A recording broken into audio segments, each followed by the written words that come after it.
What the hell is that? Your music stinks. And so does my breath, actually. But, buddy, what time is it?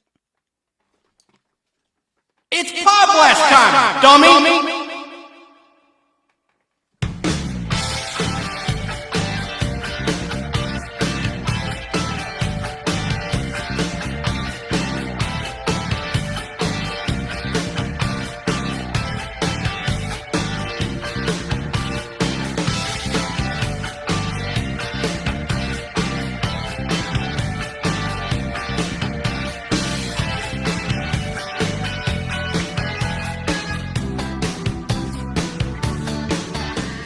What's up? It's Chance Bartels with the nostalgic Podblast with you today. I hope everything's going well for you. Have a huge show for you right now, whenever you're watching, whether it's live or after the fact. A lot of clips, a lot of fun, a giveaway, all sorts of things. A lot of news I want to talk about with you. And let's get started before it gets to be too late. And let's see what I've got for you here. Well, you heard the gentleman ask me, what time is it? Well, if you've been watching the Decades channel this weekend, the time varies because there's been a 1966 to 1967 marathon of every episode ever made of this show.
That weird music is by John Williams, who went on to, of course, do the music for Jaws and Superman and Star Wars and Harry Potter, and he's still working to this day.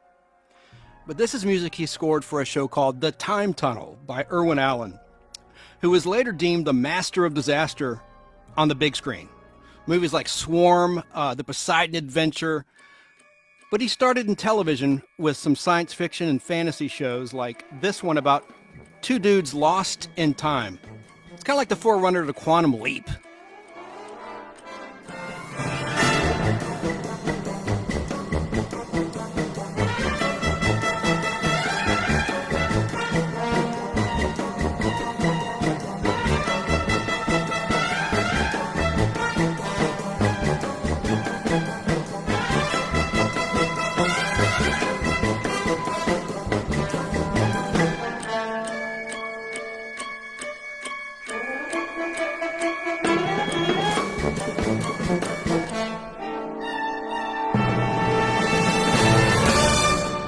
The time tunnel, the announcer would say, and then would go into the sponsor's message. But that wasn't the original version, because the last time I played the time tunnel theme, the bots got me and muted it on Facebook. But YouTube had no problem with it. I cleared the clips with that. Anyway, I'm hoping that I won't have an issue with that reorchestration.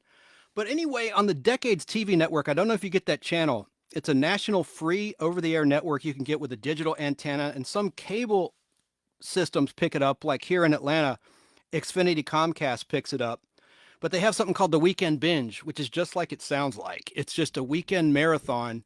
It starts Saturday at noon through 6 a.m. Monday morning of back-to-back episodes of a particular show.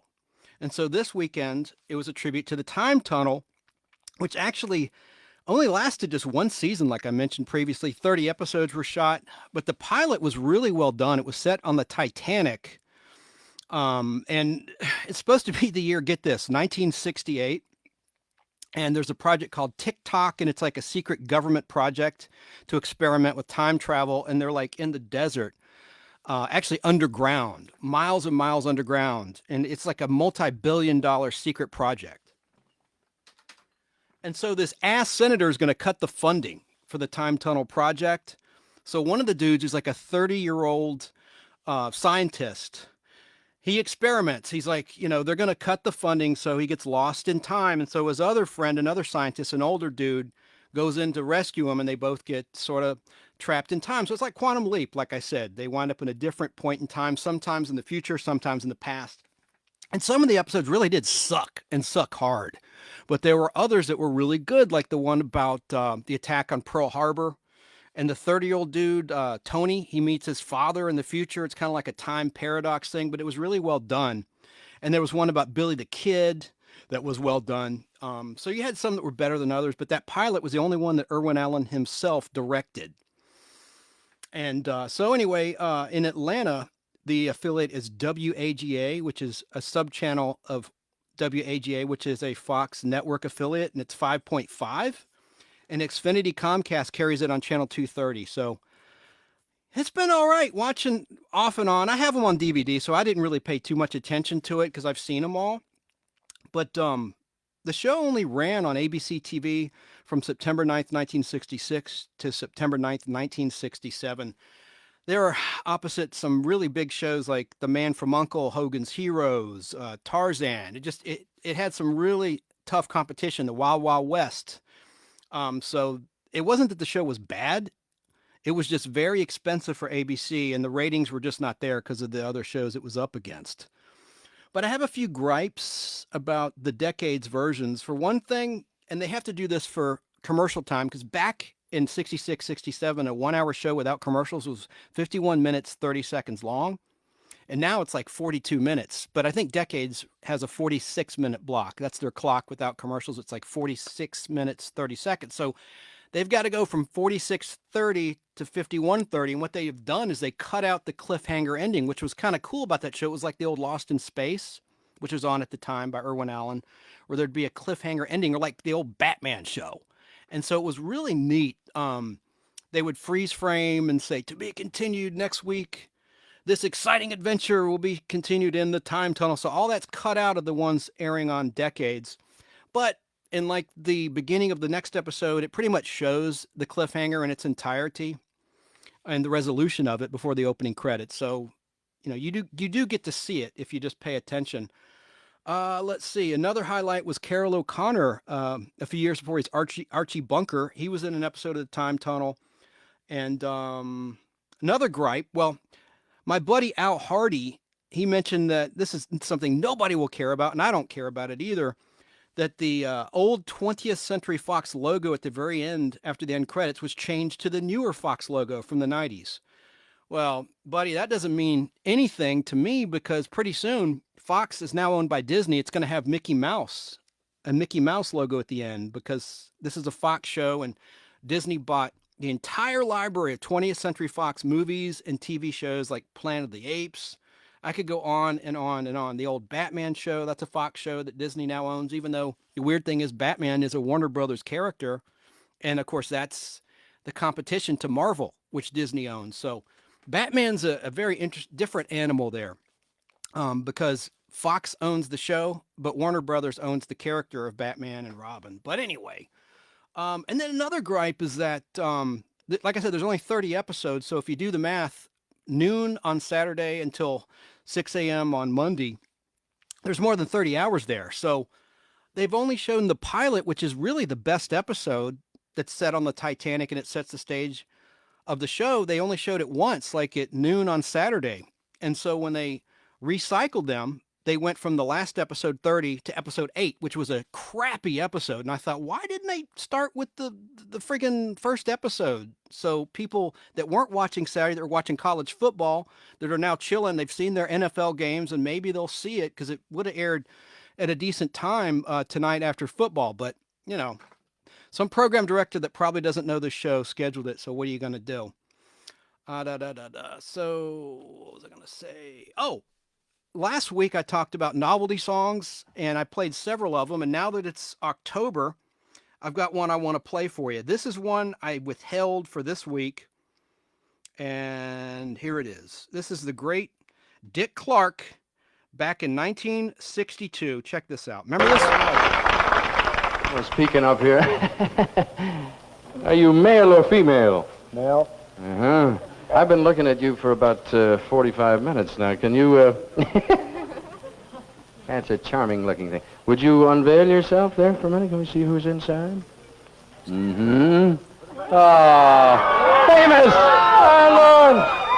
Nice to see you, old fellow. Now, somebody is going to say, take the mask off inside now, you know.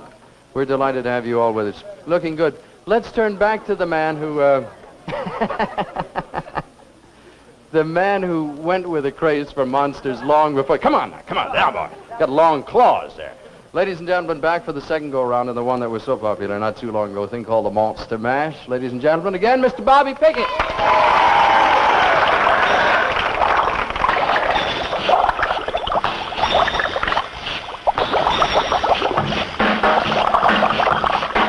Remember this?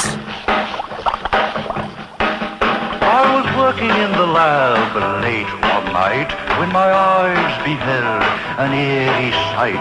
For my monster from his slab began to rise, and suddenly, to my surprise, He did the mash, he did the monster mash. the monster mash. It was a graveyard He smash. did the mash, It caught on in a he flash. did the mash. He did the monster mash. From my laboratory in the castle east to the master bedroom where the vampires feast. The ghouls all came from their humble abode to get a jolt from my electrode. They did the mash, They did the monster the mash. monster mash. It was a graveyard They smash. did the mash, It caught on in a flash. they did the mash. They did the monster mash. The zombies were having fun. In a shoot, The party had just begun. in a shoot, The guests included Wolfman, Dracula, and his son. The scene was rocking, all were digging the sound. Igor on chains, backed by his baying hound. The coffin bangers were about to arrive with their vocal group, the Crypt Kicker they Five. played the mash, They played the Monster the Mash. monster mash. It was a graveyard They smash. played the mash, It caught on in a flash. they played the mash. They played the Monster Mash. Out from his coffin, Drac's voice did ring. Seemed he was troubled by just one thing. Opened the lid and shook his fist and said, whatever happened to my Transylvania twist? It's now the mash, It's now the Monster the Mash. monster mash. And it's a graveyard It's now smash. the mash, It's caught on in a flash. it's now the mash.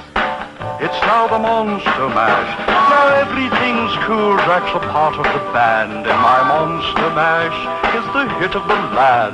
For you, the living, this mash was meant to. When you get to my door, tell them Boris sent. Then you can mash, Then you can Monster the Mash, monster mash. and you my graveyard Then you can smash. mash, You'll catch on in a flash, then you can mash. then you can Monster Mash.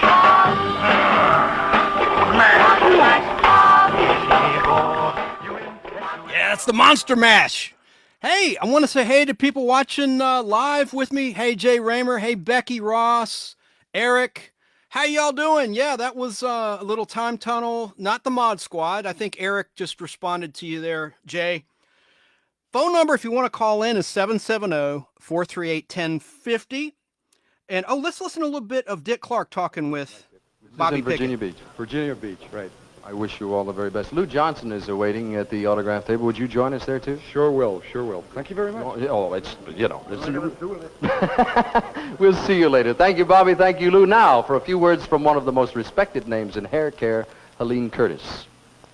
All right. So, some background on that song. That was a great classic novelty song. And it's from 1962, as you heard by Bobby, nicknamed Boris Pickett. The song was released as a single on Gary S. Paxton's Garpax Records label in August 1962, along with a full-length LP called The Original Monster Mash, which contains several other monster-themed tunes. The Monster Mash single was #1 on the Billboard Hot 100 chart on October 20th through the 27th of 1962, just before Halloween. It has been a perennial Halloween favorite ever since. And I appreciate y'all being with me. I know there's a big Monday night football game. Patriots are going to face their former leader, Tom Brady there. I know that's dated if you're listening after the fact, but kind of want to watch that game, to be honest with you. And then also I want to give a shout out to a guy named James Enstall, Geek to Me Radio. He's going to be live at 10 o'clock Atlanta time, 9 o'clock Central, with his live radio show on a major station in St. Louis, Missouri. So I would encourage you to leave me and listen. He's only on for an hour, but he has a really good show. Usually has a lot of big time guests, but just look up Geek to Me Radio when you Google search, and he's live on YouTube and Twitch, and I think on Facebook too. Now, another item for you. You know who's about to come to town, don't you? No, I'm not talking about Father Christmas or Santa Claus. It's this guy coming this Friday.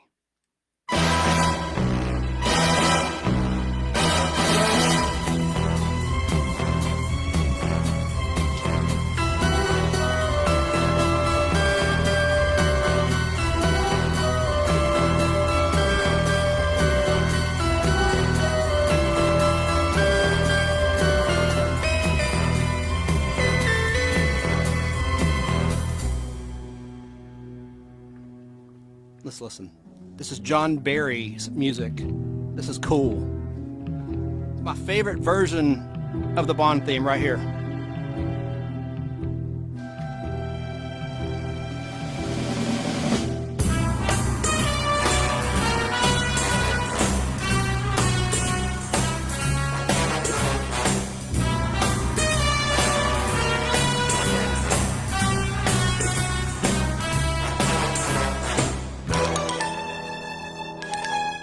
Enough of that. So what that's from is the movie On Her Majesty's Secret Service, which was it came out Christmas 1969, the only Bond film with George Lazenby. And I posed this question on the Nostalgic Podblast Facebook group. Who's your favorite James Bond in order? And overwhelmingly, it's Sean Connery who's the best in most people's minds. I'm going to read some of the comments when I pose that question. But of course, the brand new James Bond movie, As I'm Live, opens this Friday, and I'm going to see it Friday afternoon with old Al Hardy. And we're going to do a live review Friday night for what it's worth in the Nostalgic Podblast and probably in his platforms as well.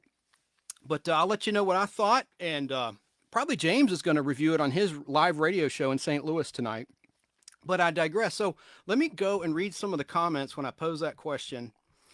And I'm excited. It's the last one with Daniel Craig as James Bond, as most people know. And it's been delayed because of COVID-19.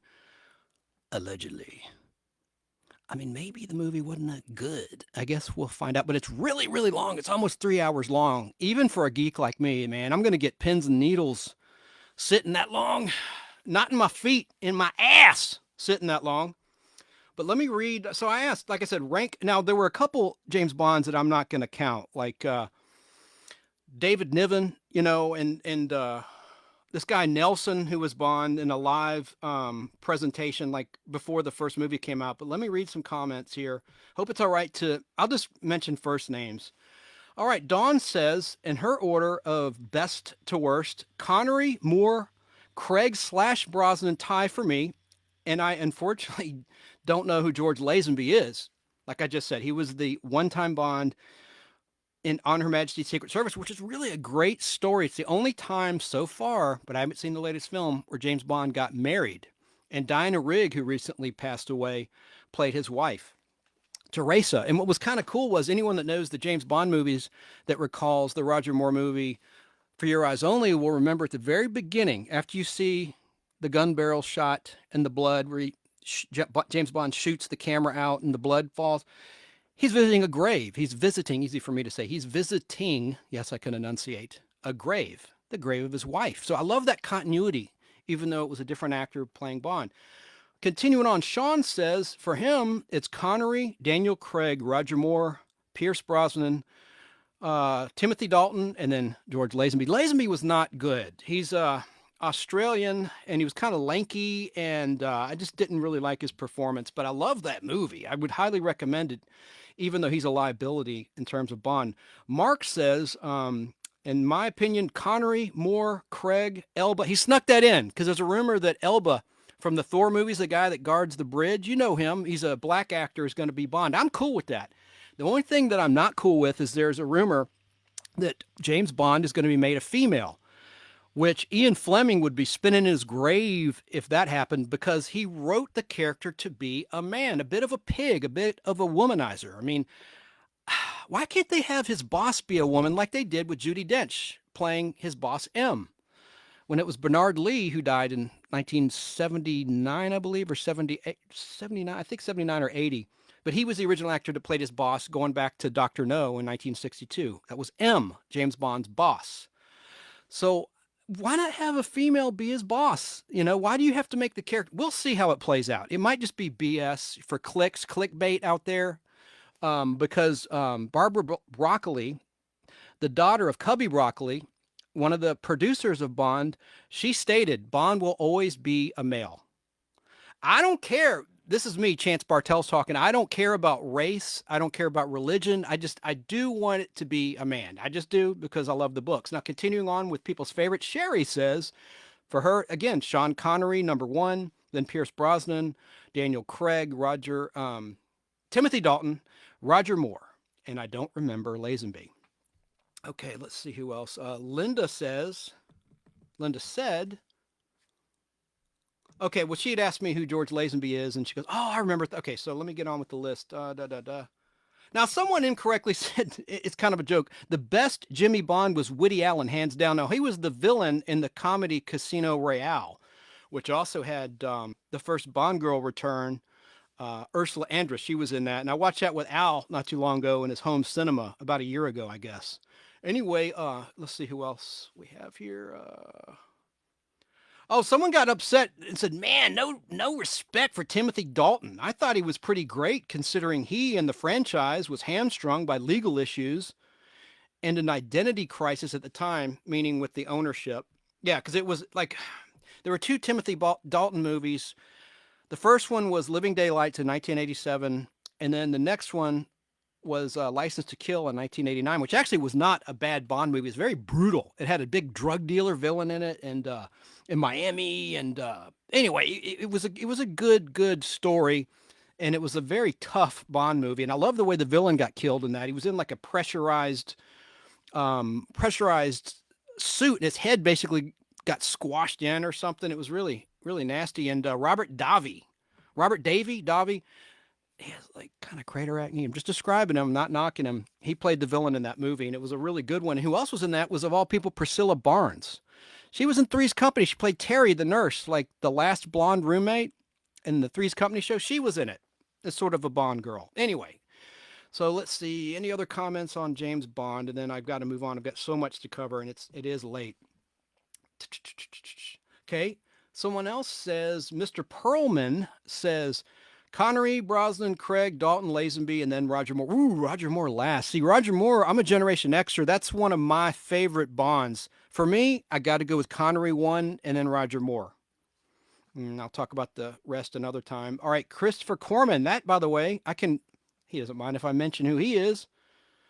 He's the only son of dearly missed Roger Corman from the Carol Burnett Show and all those great movies, the Mel Brooks movies. Great comedian. Anyway, Christopher Corman says Connery and Brosnan are my two favorites personally. I also like Dalton and Moore. By the way, I met Connery, Brosnan, and Dalton. Wow, pretty cool. And let me see who else chimed in. Now, this blew me away. Scooter Parker says, I've never seen a Bond film. Wow. Well, I've got to fix that. I think I might donate on camera if you're watching on Facebook Live, on YouTube, or on the Facebook group, The Nostalgic Podblast. You'll see a set of all of the Bond films on Blu-ray. I may have to get him a set. If he can play Blu-rays, he may be just a streamer. I don't know. I'll find out. But you're missing out, buddy, on some really good entertainment if you've never seen a Bond film. And I remember there's an on-air radio personality who I used to work with named Kara. I won't mention last names, but she said on air with her co-host at the time, Shannon, that she'd never seen a Bond film either. So I gave her a copy on Blu-ray. I said, can you play Blu-rays at your house? She said, yep. I said, well, here is For Your Eyes Only. The reason I gave her that one was Shannon joked about, remember that scene with the burglar alarm in For Your Eyes Only where this bad guy has like a semi-automatic weapon, and he the Lotus, the white underwater car, right? It says burglar protected on the glass, and the guy smashes it, and then boom, it explodes, and he gets literally blown apart. And Burke was laughing about that scene. And so I wanted her to see. I don't know if she ever watched it or not. But anyway, Scooter, you've got to check out James Bond. It's such epic entertainment shot all over the world. There's great action. There's pretty girls. There's great music. Good stuff. Now, Shane B says, Roger Moore. Cool. There's the first Roger Moore up front. And then Connery. And then Brosnan. Let's see. Seymour. Oh, God dang it. I messed something up. Hang on a second. I got to see the rest of his comment. All right. Hang on. Jeez. I hit something on my screen. And it went away. Shane, where is it? I hate that where it says see more. See more of the comment. All right, there it is. Shane B, Roger Moore, Connery, Brosnan, Lazenby, Dalton, and then Daniel Craig. Wow, Daniel Craig in last. June says, sorry, but Sean Connery is the only real caps Bond. The others are merely imposters. Jeff says, Roger Moore, another Roger Moore up front, Connery, Craig, Brosnan, Lazenby, and then Dalton. And I saw with this guy, Jeff, this is a buddy of mine actually from high school. We saw the first movie with Timothy Dalton, Living Daylights, at the old New Columbia in Atlanta. Anyone outside of Atlanta, this won't mean anything to you, but it was a huge cinema, 70 millimeter, that was torn down in the late 80s by a church that needed parking. It was a real shame. They had like lobby cards everywhere. It was called the New Columbia. I remember seeing Star Trek 4 there, The Living Daylights there. And I think Al Hardy worked there as a projectionist. It was an awesome theater. Anyway, and then Patrick Schaefer says, I'm with Jeff with this lineup of Roger Moore, Connery, Craig, Brosnan, Lazenby, and Dalton. Mark says, another Roger Moore up front. More than Connery, all else is a fat-free cheeseburger. All right, Mark. Let's see. There's more comments here. They're loading. Oh, here's Alan. I can say his name because he's on Atlanta radio. Alan Sanders says, wow, his first is Daniel Craig. Daniel Craig, Roger Moore, Sean Connery, Timothy Dalton, Pierce Brosnan, and then George Lazenby. He's my age, so interesting. That's interesting that he didn't put Roger Moore up front, but I agree. Daniel Craig, I like him. I think he's doing a great job. Scott says Connery and Moore. I guess that's a tie. Sean Connery and Roger Moore. God bless them. You know, they're both gone. Thank God for film. You know, they're immortal on film forever. Connery, let's see, he says, Connery and Moore, the rest aren't worth watching, in my honest opinion. Frank says, Connery, Craig, Brosnan, Dalton, Moore, Lazenby. And then, oh, he says Roger Moore was overrated. It says RM. I assume it means Roger Moore. Okay. And then Chris says, and then I'll move on here. While I can pick my favorite, Sean Connery, it gets really murky when I try to order them beyond that. I only recently watched Daniel Craig for the first time, and I have to say, he's a really great Bond. I concur. And let's see, and there might be another one, another comment. Joe says Connery, Craig, and Brosnan in that order. Yeah, I thought Pierce did a pretty good job. He's kind of a pretty boy, but so is Roger Moore, right? So very cool. Well, thank you for participating in my little poll. But I can't wait to see the brand new movie, No Time to Die. And what's interesting, like if you look at the movie poster, the fonts of the letters, it looks like the Love Boat font. It really does. It's the same as two shows, Space 1999 and the Love Boat. I swear, it's the same font. Kind of weird, but I like it. It's nostalgic, right? Let's see. Oh, yeah, I wanted to play the... Okay, let's see here. Oh, yeah, I'm going to put this before the camera. By the way, there was a really pretty... I posted a picture of this Swedish dish, because she's a Swedish actress, Britt Ekland, who acted in the second $6 Million Man movie of the week. Those that don't know, the $6 Million Man, this does tie into James Bond here. Bear with me. The $6 Million Man was a series of 3 TV movies before it was a weekly series. Like the first one aired in 1972, and then the second one, which Britt Ekland acted in, aired in 1973, and it was called Wine, Women, and War. And they tried to make it like a James Bond movie. Glenn A. Larson wrote the script. And let's see if I can find it. Yeah, here it is. And what's interesting is, to me anyway, Darren McGavin, who was in a show that a lot of old schoolers like me remember, Kolchak the Night Stalker. He played the Night Stalker guy, the investigator, who was hunting vampires and all sorts of stuff. He played like the Oscar Goldman type in the very first movie where Steve Austin is injured. He's an astronaut, and he gets blown apart, and he gets rebuilt. So in Wine, Women, and War with Britt Ekland, it's the first one where you saw Oscar Goldman, played by Richard Anderson, as his boss. And in the opening, they do this silly song to make it sound like a James Bond song at the opening, of a Bond film. And they had narration by Richard Anderson that they sort of retooled for the series. In early January 1974 is when the series debuted. But I want to play a clip of this opening to Wine, Women, and War. Listen to how they try to make it like a Bond film, but it just came out cheesy. But I love the narration by Richard Anderson. That's the only saving grace of this clip.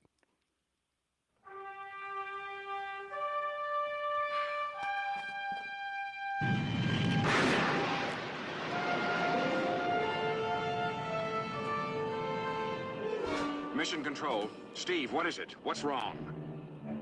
I was hoping you could tell me. He's alive. He lost an arm, 2 legs, and 1 eye, but he's alive. I'm not sure he'd want to live if he can't be the man he was. What if he could be more than the man he was? We have the technology to rebuild him. I want it done no matter what the cost. He's the man. $6 million man. He's the man. $6 million man. Catch him if you can. Beat him if you can. Love him if you can. Now he's the $6 million man. Well, like I said, we rise to the occasion. He's the man. He's the man.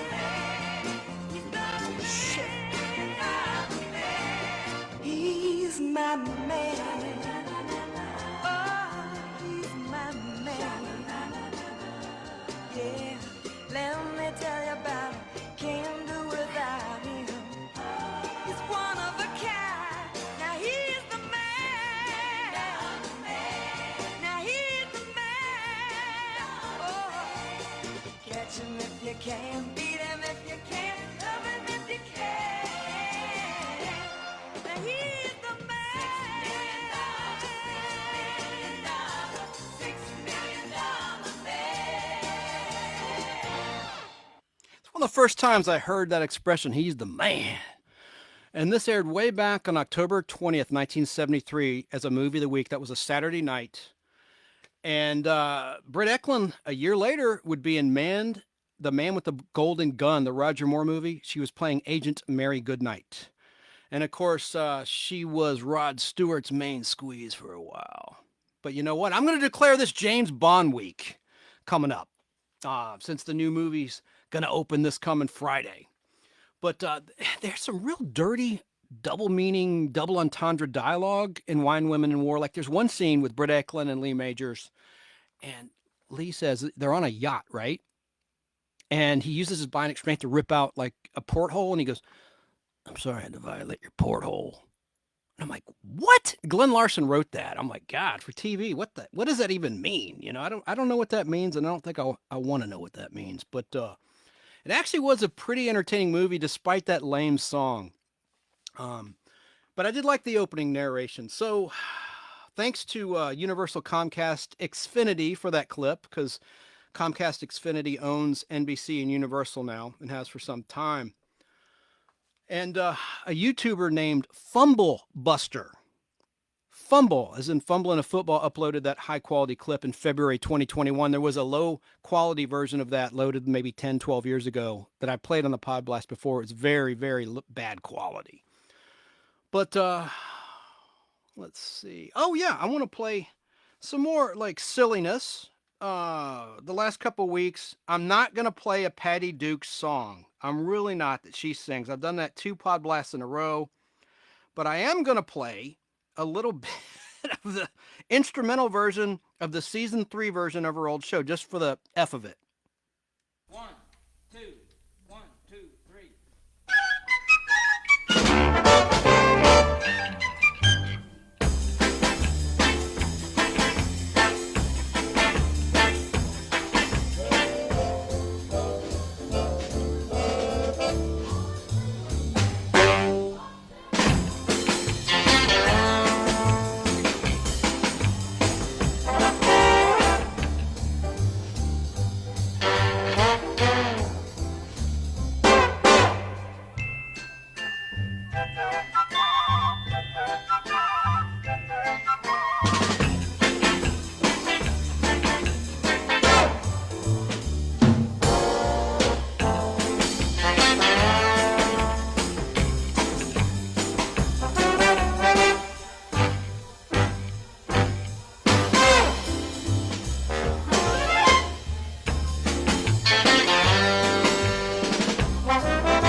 That's from 1965. Weird, huh? Let me just play the lyrics real quick. I'm scrambling to try to find a picture. I have a publicity still of Lee Majors in a tux with Farrah Fawcett and all these babes. It's like a James Bond type promotional piece that goes with Wine, Women, and War. But I'll find it later and just hold it up for the camera. It's not good audio anyway. But let's listen to the lyrics of the season 3 version of the Patty Duke Show theme. This is only a minute long. Thanks for bearing with me.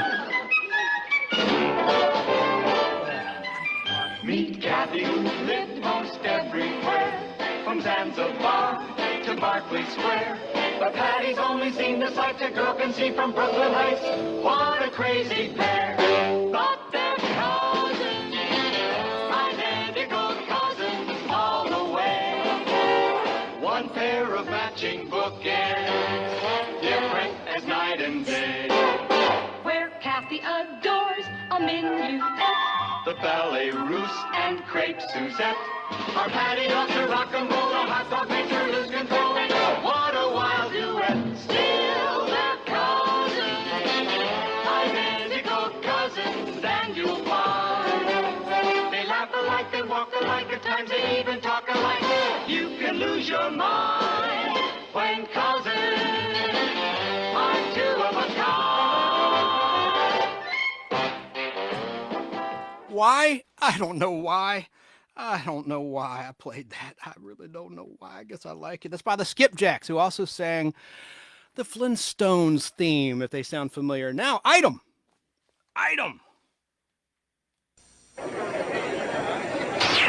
This is Jeopardy!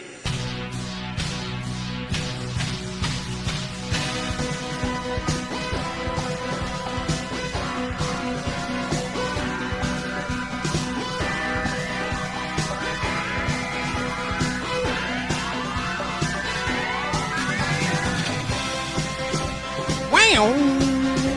Wow. Wow.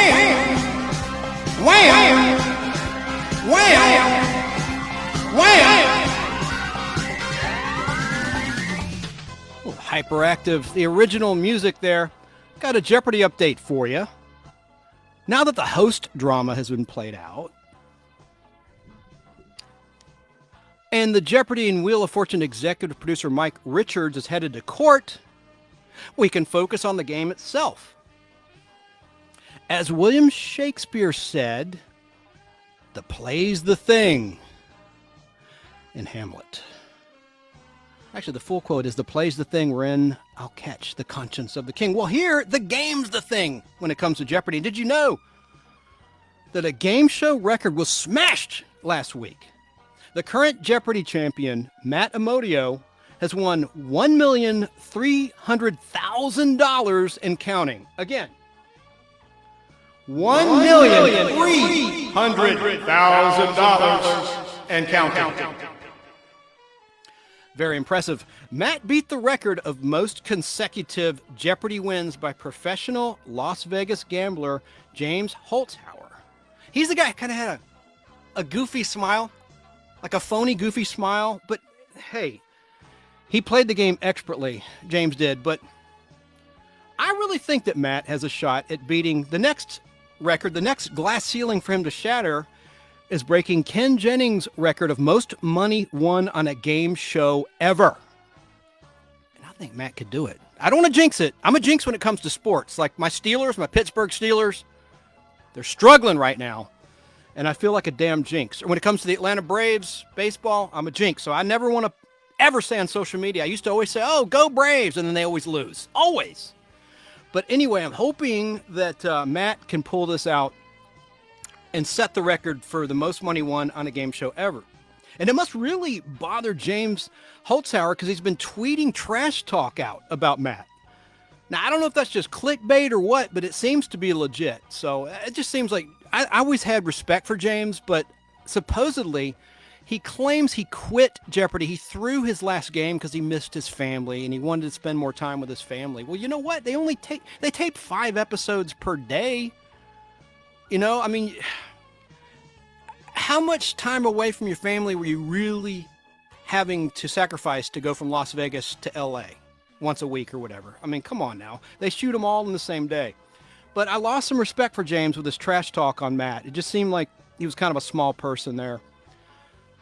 Let's see. Well, I'll be watching, though, for sure, to see if Matt Amodio can take it to the limit.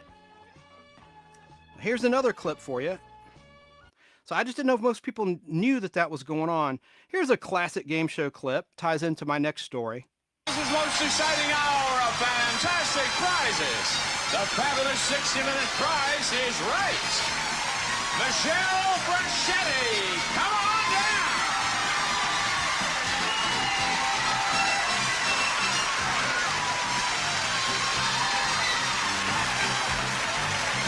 Richard Giddings, come on down.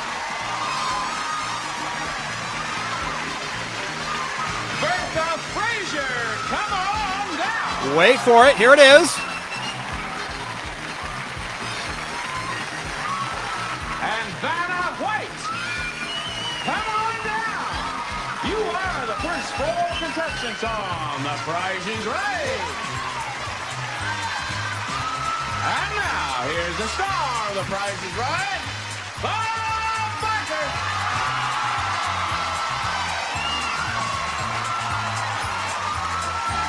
This is funny. What he says to Vanna White here. This is from 1980.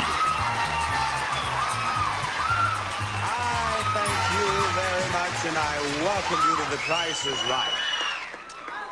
Backstage, they have monitors that the fellows on the crew can watch what's going on out here, just like the monitors here. They're just like television sets. When Vanna was invited to come on down, one of them read her T-shirt where it says, "Get serious." And he said, I am. I thought you'd like to know that. Now, I thought you would like to know that this is the first item up for bids and The Price is Right. It's new exercise equipment. Yeah, that was Vanna White way back on Friday, June 20th, 1980 as a contestant. It was about a year and a half before she turned the letters on Wheel of Fortune. Of course, remember Generation Xers out there, they used to have to turn the letters before everything was digitized, where she just presses the screen, kind of like a smart TV or something these days. But so here's some more game show news. The Price is Right has a new model. Alexis joined the team for the 50th season, which just began a couple weeks ago on CBS, daytime at 11 a.m. And she was previously seen in another game show in primetime, the primetime revival of Card Shark, starring Joel McHale, who's a very funny comedian I'll feature in the future. But Alexis was a dealer for 2 seasons on that show. And Alexis was born Friday, July 14th, 1989. And also last week, CBS aired a cool primetime's 2-hour special celebrating 50 years of The Price is Right, starting with the Bob Barker years in 1972. And they didn't really acknowledge before that, starting in the late 50s, you had another version of The Price is Right on NBC, but it wasn't on CBS, so I have no problem with them starting the 50 years in 1972 with the Bob Barker era. Anyway, who was the host of, oh God, if Al Hardy would be here, he would be hit me over the head. I know it. Hang on. This is going to drive me nuts. I know it, and my brain is freezing up on me. Oh, what's that guy's name? He also was the host of Child's Play, a short-lived game show. Let's see, original Price is Right host. I don't know why I can't think right now. Been sober all weekend, even during football. Original Price. God dang. People were mad that they didn't acknowledge him. Nope. I just Googled it and it says Bob Barker. Nope, there was another guy. And he's on To Tell the Truth. There he is. What's his name? There, I see his picture. Somebody out there help me. Is there a comment? God dang it.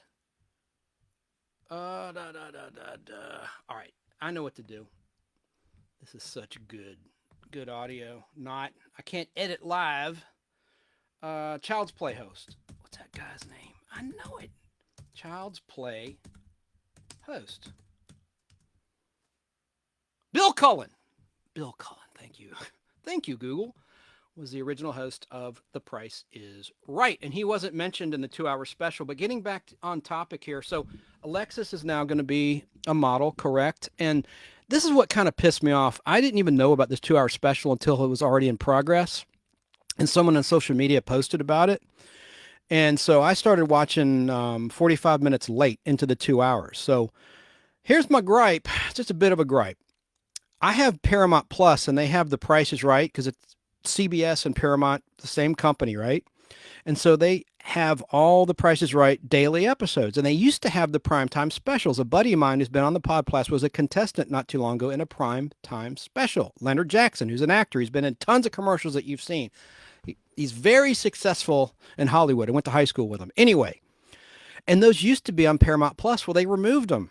So now I can't see the first 45 minutes of this special. I know, boo-hoo, first world problems, right? There's a lot more important things to worry about in most people's lives. But, the thing I don't get is, I don't know why they stopped airing those or streaming those primetime specials like they used to. I mean, if the latest Sopranos movie, the prequel, can stream its premiere on HBO Max simultaneously with its run in movie theaters, then The Price is Right primetime can stream as well.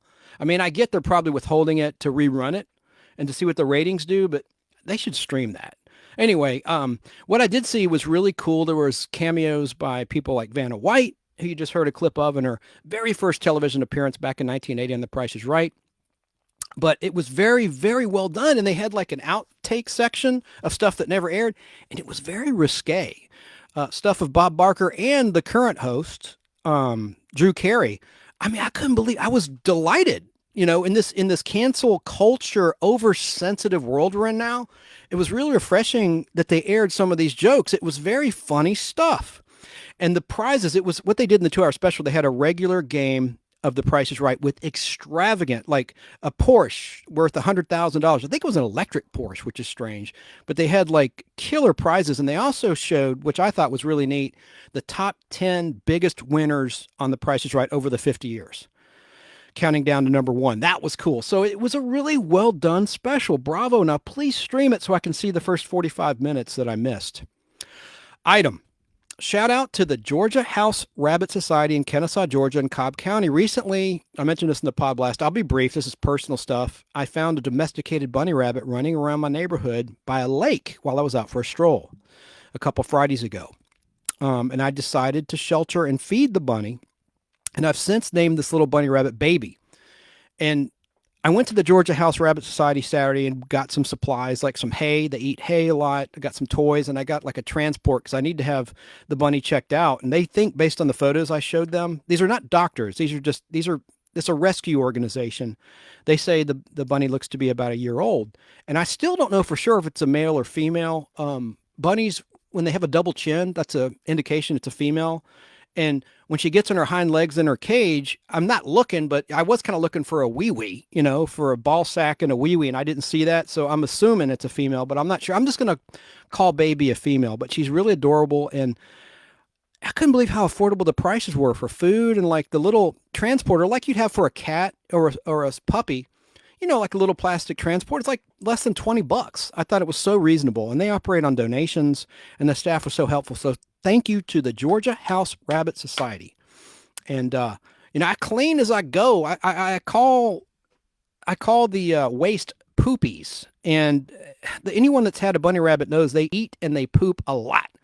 And what I do is I just, like they say, pay as you go and you never owe. Well, I clean as I go because I don't want like a big job at the end of the week. And I just put on some gloves or something, pick the little poopies out of her hay box. No big deal. Flush them in one of my commodes. No big deal. Anyway, let's get on with some pop culture stuff. But a really cute bunny, and I'm glad that I rescued and that little bunny found me. It's a cute little thing. And in my life, I am a meat eater, but I've never eaten rabbit, and I sure as hell won't now. And I don't judge anyone, so, do what you do, but I'm just not going to ever eat any bunny meat. I'll just stick to my steak and chicken and fish. Item. You're either on Team Coca-Cola, Pepsi, or RC, or Dr. Pepper versus Mr. Pibb. Isn't it funny? They're so similar, and you can tell a slight difference between Mr. Pibb and Dr. Pepper. Or you might be on Mellow Yellow versus the Dew. And of course, sugary sodas are out right now. I try to drink spring water as often as I can, but I do partake in the Pepsi challenge. And I'm a bad Georgian. I live in Atlanta, Georgia, which is Coke Town, and I prefer Pepsi. And that's because my grandparents on both my mom and dad's side lived in St. Louis. And my grandparents on my dad's side would always give me, when I'd visit in the summer, glass chilled bottles of Pepsi. And so I was sort of brainwashed towards Pepsi. And I know it's really sweet. And I've always liked really sweet stuff. Like my grandma made the best sweet tea. Oh, it's a miracle I don't have diabetes. But anyway, I want to play a couple commercials for Pepsi. Some that are pretty entertaining and funny. And let me start right now. If you're watching on camera, the reason I'm grabbing my mic is my fan in my laptop was going off, and this Shure mic is so strong, it picks it up. And so I didn't want to have any distraction in the audio. There it goes again. You hear that? Just want to explain why the hell I was holding the mic. So let's listen to a commercial. I played one of these before, and I'm going to play it again because I can get away with playing a Michael Jackson song. Yeah, let's listen to this right now with Alfonso Ribeiro as a kid, acting in this and dancing before the Fresh Prince of Bel-Air. Turn it up!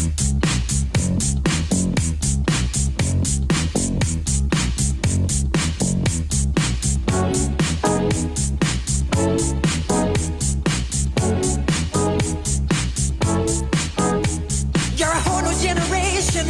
You're dancing through the day. You're grabbing for the magic on the run. You're a whole new generation. You're loving what they do. What? What is he saying? Hey, hey, hey! You're the Pepsi generation. Woo! 'Cause the down and taste the thrill of the day. And feel the Pepsi way. Taste the thrill of the day. And feel the Pepsi way.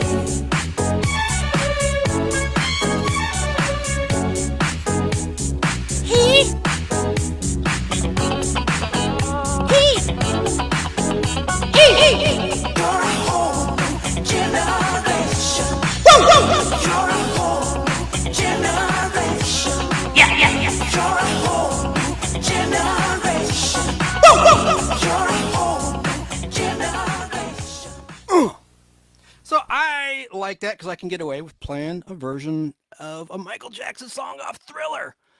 Got another commercial I want to play with Shaquille O'Neal from 1995, and he was selling Pepsi and endorsing it. And this is a funny commercial. It's somewhat a little bit visual, but you remember where he goes inside a television set. Right. Cut the camera too. Oh, what a shot. Timeout. In the middle of the game. Shaq's got it. Middle of the game, he disappears. Shaquille O'Neal, when he's playing for the Orlando Magic, and he just disappears. We can get back in this game. Roll commercial. He sees Pepsi on a monitor, and he goes nuts. He's leaving the court. What do you mean he's leaving the court? He's leaving the court. Look, he's over there. He's on Lucy. What? He can go. Where is he? He's on 4. He's on 4. What is going on here? I didn't know Shaq could He's ride in a the horse. Bonanza opening credits. He's in North by Northwest. This is my favorite part. Let me just set the stage. It goes to a Honeymooners rerun, which is actually a kinescope, a lost episode, and Ralph sitting at the table. Shaq sits down next to him, and they got this perfect scene where Jackie, as Ralph Cramden's reacting to something, his eyes bulge out, and he looks at it, looks at Shaq, and his eyes just bulge out. It's a funny scene. He's reacting to it right now. What? New cars to generate. And there's Cindy Crawford. He grabs her Pepsi in a Pepsi commercial that she was doing at the time. He's in a Bugs Bunny cartoon. Anyway, now he's back on the court after he's gotten his Pepsi fix, and he does a slam dunk. He says, "Who says it?" Let me rewind that because I talked over the man. Nothing good on TV. He says there's nothing good on TV. He says there's nothing good on TV. That was a funny one. Now, one other commercial is the last one I'm going to play. You remember this, and this has actually got a pretty good message. I doubt this could play on TV these days, and this is from like the late 90s, early 2000s. Not even really that long ago. I'm old. I'm a Generation Xer. Let me play this for y'all. It's called Sarge, like a sergeant in the Army or the Marines. How you doing, sir? A little girl with, I guess her grandfather walks into a little diner. Here we go. How you doing, Sarge? Okay, folks, what'll it be? Sweetheart? A Pepsi, please. Nah, we only got Coke. Sarge, you fought for freedom, right? Sure. Freedom of choice? All the freedoms. Sarge, I lived my whole life believing in freedom. That everyone, man, woman, or child, is free to be who we want, live how we want, and choose what we want. No Pepsi? You might as well tell me there's no Santa Claus. Come on, Grandpa.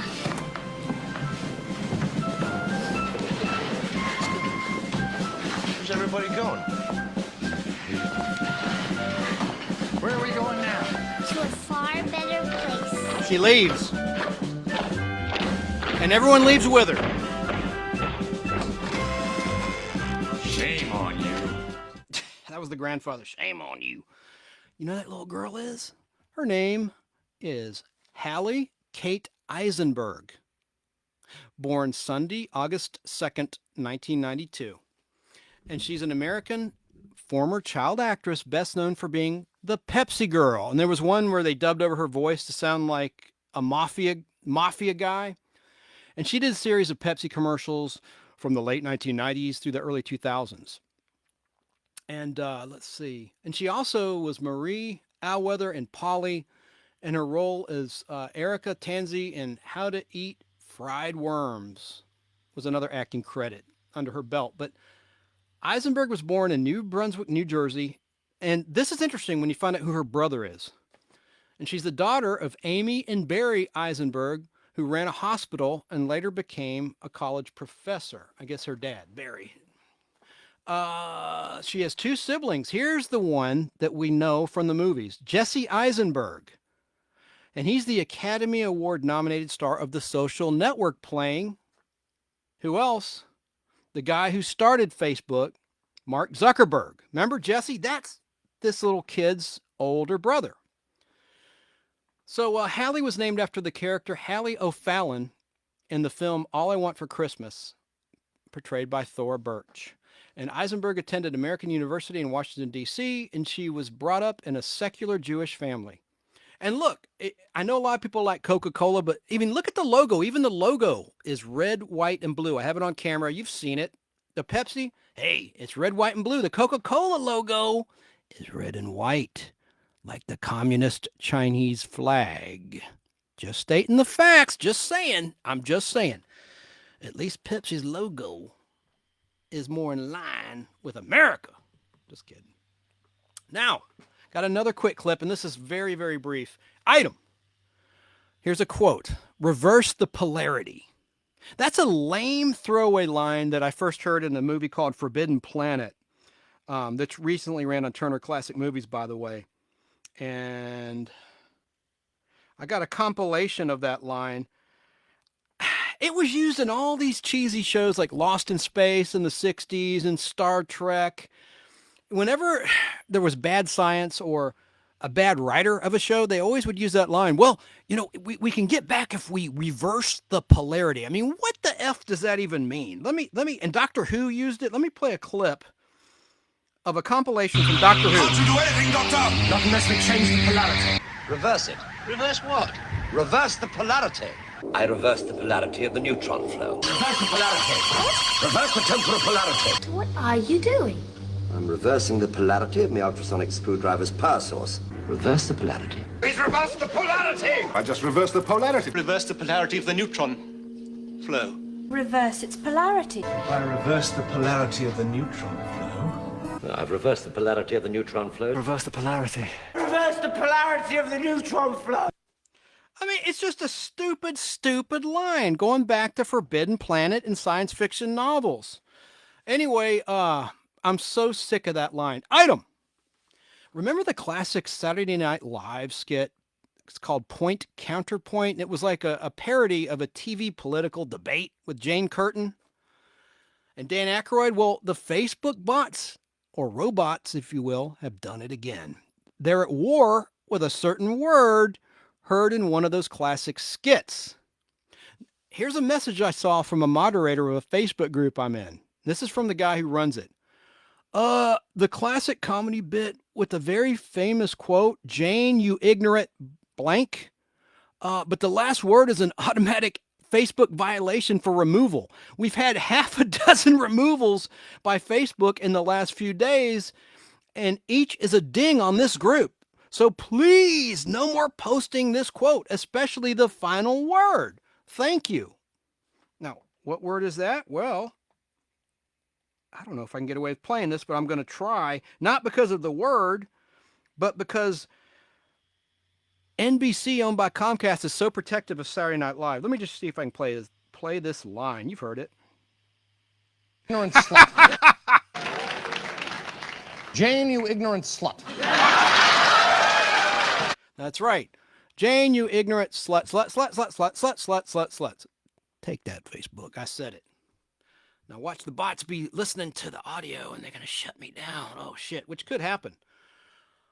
That classic comedic exchange happened on Saturday Night Live in a season 3 sketch that aired Saturday, April 22nd, 1978, which actually was the 18th episode of a total of 20 episodes that season.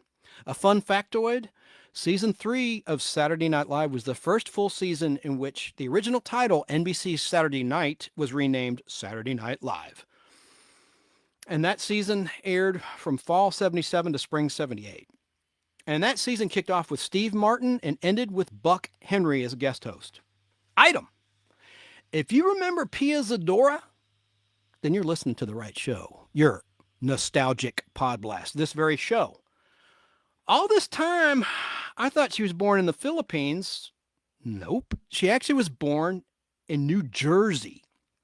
Pia Zadora, born Pia Alfreda Shipani on Monday, May 4th, 1953, is an American actress and singer. After working as a child actress on Broadway in regional theater and in the film Santa Claus Conquers the Martians in 1964, she came to national attention in 1981, over 40 years ago, when, following her starring role in the highly criticized movie Butterfly, she won a Golden Globe Award as New Star of the Year. while simultaneously winning the Golden Raspberry Award for Worst Actress and Worst New Star for the same performance in Butterfly. Now, in the 1980s, Pia Zadora's film career failed to achieve critical success, so she switched her focus to music. And as a singer, Pia Zadora has released several albums featuring popular standards, often backed by a symphonic orchestra. She was nominated for a Grammy in 1984, and Pia Zadora currently is 67 years old. Remember that scene in Butterfly? There was a terrible scene where I think it was her husband, an older guy. I shouldn't even say this. He did something with a water hose. It was terrible. It traumatized me. I really think it traumatized me. Am I misremembering that scene? Anyway, that movie Butterfly, I remember that, seeing that on cable. It was terrible. Like, this guy just... Anyway. All right. Got some notable birthdays for the weekend and week, so I got to play my music real quick. And I have some news for you here. Let's see. Yeah. I'm not on the ball tonight. Not on the ball. God dang it. Let me find this real quick. There we go.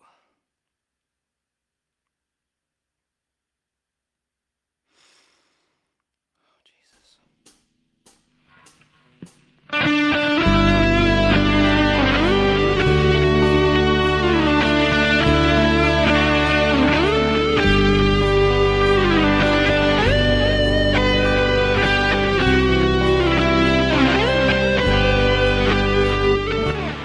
Happy 86th birthday to Dame Julie Andrews.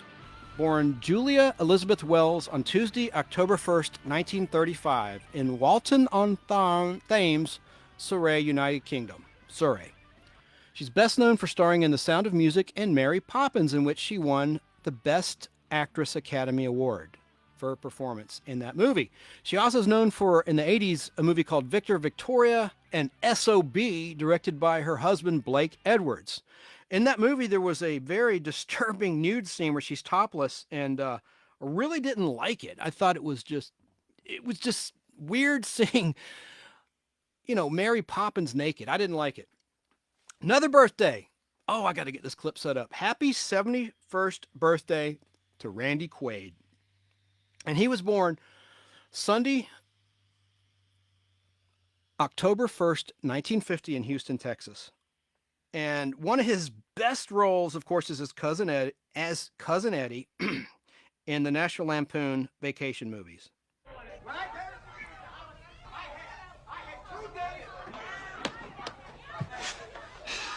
Aren't you having any breakfast? I'm not in the mood. Here's National Lampoon's Christmas What are you Vacation. looking at? Oh, the silent majesty of a winter's morn, the clean, cool chill of the holiday air, and an asshole in his bathrobe emptying a chemical toilet into my sewer. Wait for it. Shitter was full! Yeah. You checked our shitters, honey? Clark, please.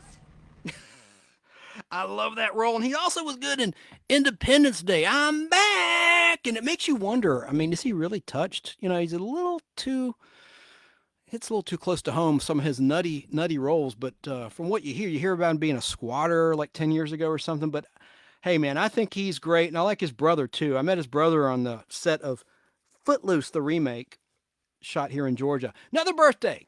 Sting is 70 years old.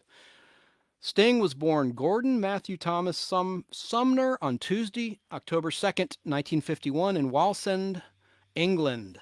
And he was, of course, the principal songwriter, lead singer, and bassist for the new wave rock band The Police from 1977 until 1984. An acting work in the original Dune film, directed by David Lynch, followed, which was released on December 14th, 1984, as well as a solo music career. And Sting has a reputation for being very stingy or cheap. Cheap. Happy heavenly birthday to George McFarlane. Born Tuesday, October 2nd, 1928 in Dallas, Texas. He's best known as Spanky in the Our Gang series of short subject comedies of the 1930s and 40s. The Our Gang shorts were later syndicated by King World to television stations retitled The Little Rascals. McFarlane sadly died on Wednesday, June 30th, 1993 at age 64. And he had a great cameo in Cheers. Remember that episode of Cheers? He had a funny part in that. And I should have pulled a clip. I did not. Oh, this is a good clip here. Happy heavenly birthday to George Peppard. Most people know who he is, but in case you don't, maybe this music will jog your memory. And I have a couple interesting, funny clips of him where he did some pretty interesting, nutty stuff. Here we go. This is by Mike Post, the great Mike Post, who scored a lot of great themes like The Rockford Files and this show, among many others like Magnum P.I. If I could get it to freaking play. Come on now. Come on, man.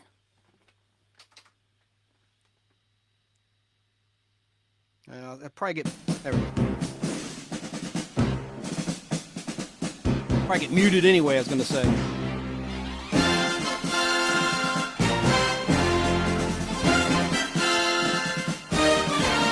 The A-Team.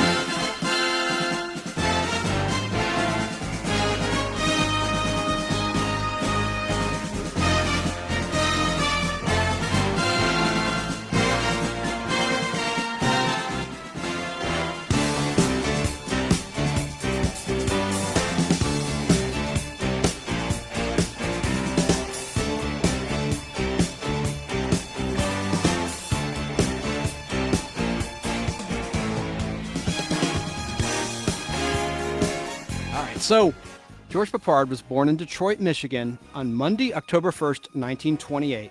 But he's best remembered for his role as struggling writer Paul Varjak in the 1961 film Breakfast at Tiffany's, and for playing in this show the commando leader Colonel John Hannibal Smith in the 1980s television hit The A-Team.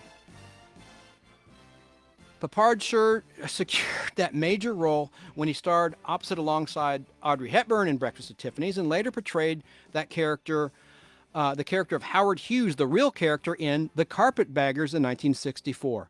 On television, George Peppard played the title role of millionaire insurance investigator and sleuth Thomas Banachek in the early 1970s mystery series titled Banachek. And of course, like I said, he was the cigar-smoking leader of the Renegade Commander Squad in the A-Team. Peppard was married 5 times and was the father of 3 children. In 1990, George Peppard said, "Getting married and having a bad divorce is just like breaking your leg. The same leg in the same place. I'm lucky I don't walk with a cane." George Peppard overcame a serious alcohol problem in 1978, after which he became deeply involved in helping other alcoholics. Quote, "I knew I had to stop, and I did." He said this back in 1983.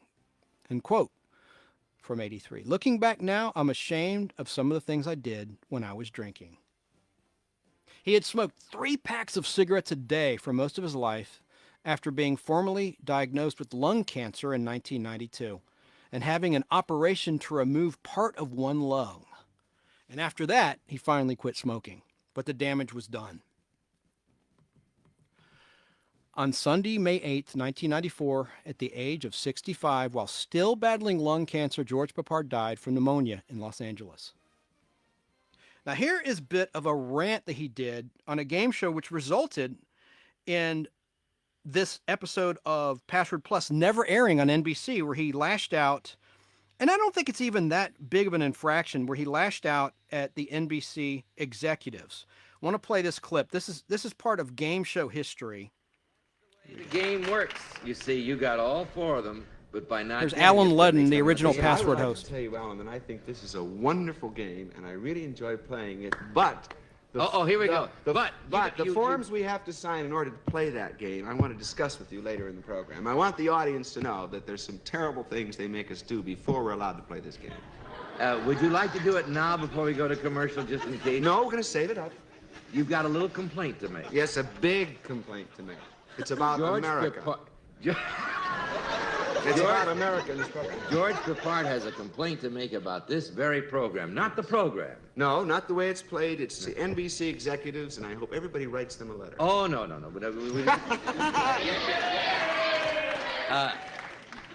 I am absolutely neutral. It's my job you're talking about.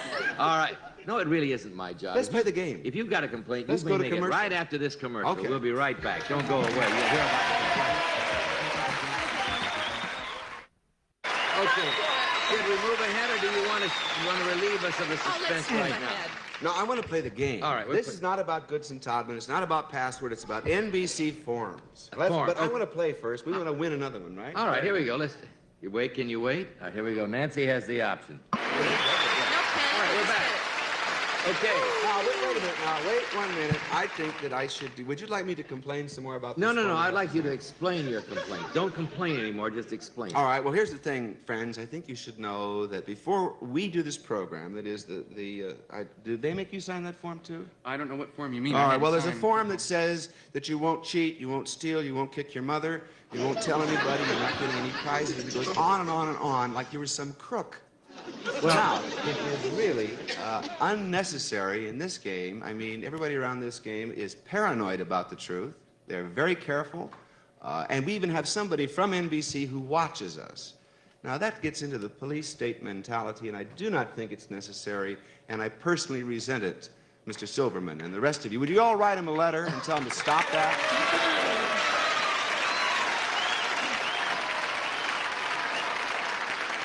This is America. Everybody has a right to his opinion. There is, though, this very important fact to remember. When you watch game shows today, you are now assured that what you see is what you get. I mean, there is no hanky-panky. There is no planning. There is no arrangement. There is no way, because all of the networks very carefully supervise their games. The fact that NBC elects to have a form offends some people, but it is true that game shows are militantly supervised by the networks, and for that, all of us in the game show business are really grateful, because we can That honestly part's say all right. it's true, it's straight, there's no cheating. Okay, we have a commercial I again. have to leave because there's no cheating. Well, in some It's Elaine regards. Joyce, the other celebrity we'll talk right through player. That, so we'll go to a commercial, then we'll come back and play the $200 puzzle, okay? Don't go away.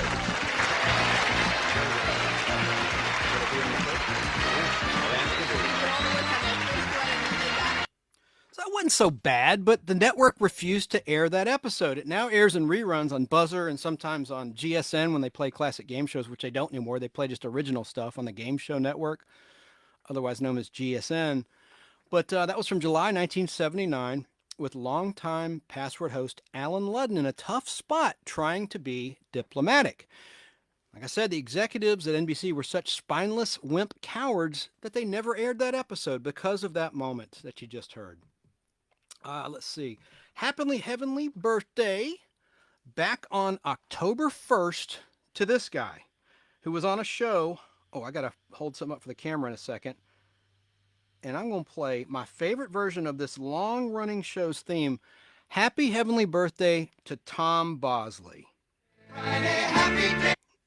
Sunday, Monday, happy days. Tuesday, Wednesday, happy days. Thursday, Friday, happy days. The weekend comes, my cycle hums, ready to race to you. These days are ours.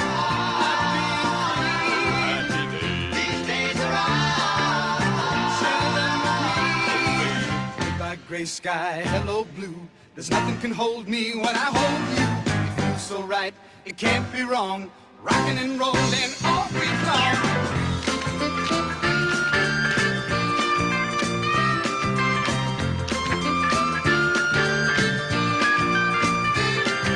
Sunday, Monday, happy days. Tuesday, Wednesday, happy days. Thursday, Friday, happy days. Saturday, what a day. Grooving all week with you. These days are ours. Share them with me. These days are ours. Happy and free. These happy days are yours and mine. These happy days are yours and mine. Happy days. And Tom Bosley, of course, is best known as the hefty trash bag pitch man. No, I'm just kidding. He's known for playing Howard Cunningham in the show Happy Days. And that's my favorite version of the opening theme from season 3 with the guitar on Henry Winkler's screen credit. I'm very picky. And that's the only version where you hear, I like that. I'm a dork. What can I say?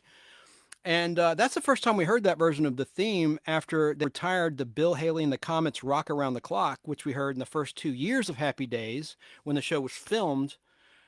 But in season 3, it was taped before a live studio audience, and that was the first season where they did that. So they retooled the whole show, getting rid of the laugh track, having a live audience, and changing the theme song. Tom Bosley was born in Chicago, Illinois on Saturday. What a day! October 1st, 1927, and he's sadly been dead since Tuesday, October 19th, 2010. As I said in the nostalgic Podblast 4th of July 2021 live special, Happy Days began as a segment on this long-running show that lasted 5 years. By the way, I can't believe it has been over 3 months since the 4th of July 2021. I remember doing the 4th of July special live, and it seems like it was yesterday. But this was the show, and you may not have heard that one, that Podblast, where Happy Days really started. Love American style, truer than the red, white, and blue. Love American style, that's me and you. And on a star-spangled night, my love, come to me. You can rest your head on my shoulder, while by the dawn's early light, my love, defend your right to cry. Love American style, that's me and you. That's right. Happy Days started as a segment on Love American Style, and the segment was titled Love in the Television Set, which aired on Friday, February 25th, 1972. And a different actor did portray Howard Cunningham. The actor in Love American Style that played Howard Cunningham was an actor named Harold Gould, Gould. And there was also a different actress playing little Joni Cunningham. Susan Naher, Neher, Naher was Joni. And then you had Rick Carrot, I kid you not, Rick Carrot as Chuck Cunningham, the original actor of 3 different actors to play the future missing in action older brother Chuck, who vanished as Happy Days went on as a series. And you also had an interesting character, Grandma Cunningham, played by Nellie Burt, who you'd seen in a ton of old shows like The Outer Limits. You'd recognize her. But this was just before the Waltons began. When this episode, or this segment in this episode of Love American Style aired, it was right before the Waltons started. And the Waltons started on Thursday, September 14th, 1972 on the rival network CBS, where you had a character, Grandma Walton, played by Ellen Corby. And maybe that's why Grandma got the axe when Happy Days began as a weekly series in January 1974. I don't know. But they had pitched Happy Days as a weekly show back in 72, and the network passed. But then when the Waltons came out, a period piece, they thought, and American Graffiti, more importantly, with Ron Howard and Cindy Williams, directed by George Lucas. It was a big hit at the box office for Universal. The executives changed their tune at ABC, and they greenlit Happy Days, but they got rid of the grandma character, probably because of the Waltons. I want to play a little bit of the opening to the Waltons, just because I'm a geek. Let me play this. I love classic theme songs and shit like that. Yeah, a Lorimar production.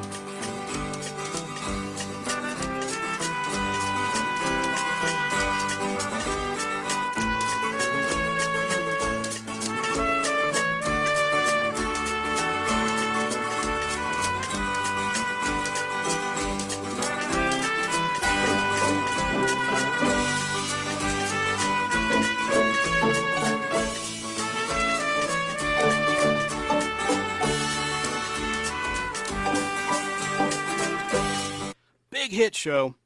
Who created the Waltons was a writer named Earl Hamner. And on Buzzer Network, they just played an episode of To Tell the Truth from 1973 where you had to figure out which was the real Earl Hamner of Three Dudes. And Richard Thomas, who played John Boy, and the show had just started, and it was already an overnight success. He shows up and he picks out the real Earl Hamner. And, you know, I didn't really like the Waltons. It's just about this boring, broke-ass Crackett family. You know, they're just a boring, broke-ass cracker family. I'm just kidding. The Waltons is a great show, But I was like a Little House on the Prairie fan more so than the Waltons. Nothing against it. I know a lot of people like it, but it's about the Depression and all that stuff. But anyway, that segment of Love American Style, titled Love in the Television Set, was later retitled Love in the Happy Day for syndicated reruns. And I've said this before, you may have missed it, that originally Love American Style was a 1 hour show. And like Night Gallery, when it became reran, they cut it in half and they butchered and edited the 1 hour format. So anyway, they retitled it when they butchered it to a half-hour format, Love in the Happy Day. Let's see, what was I going to tell you? Okay, yeah. So Happy Days began airing on ABC television, as I mentioned, on Tuesday, January 15th, 1974 at 8 p.m., where it stayed on the ABC TV schedule until September 1983. That's pretty rare. That's probably why it was so successful. The network didn't shift it around from time slot to time slot. They kept it consistently on for all those years, January 15th, 74 until September 1983, right there at 8 p.m. on Tuesday night. And then the only shift they did was in September 83, they moved it from 8 to 8:30, a half hour later. Let's see. I'm going to read a little bit from my book about Happy Days because it's such a groundbreaking show. It definitely did jump the shark, and we'll talk about that in a minute. Kind of early on in the season 5 premieres when that happened in 1977, September 1977. Let's see.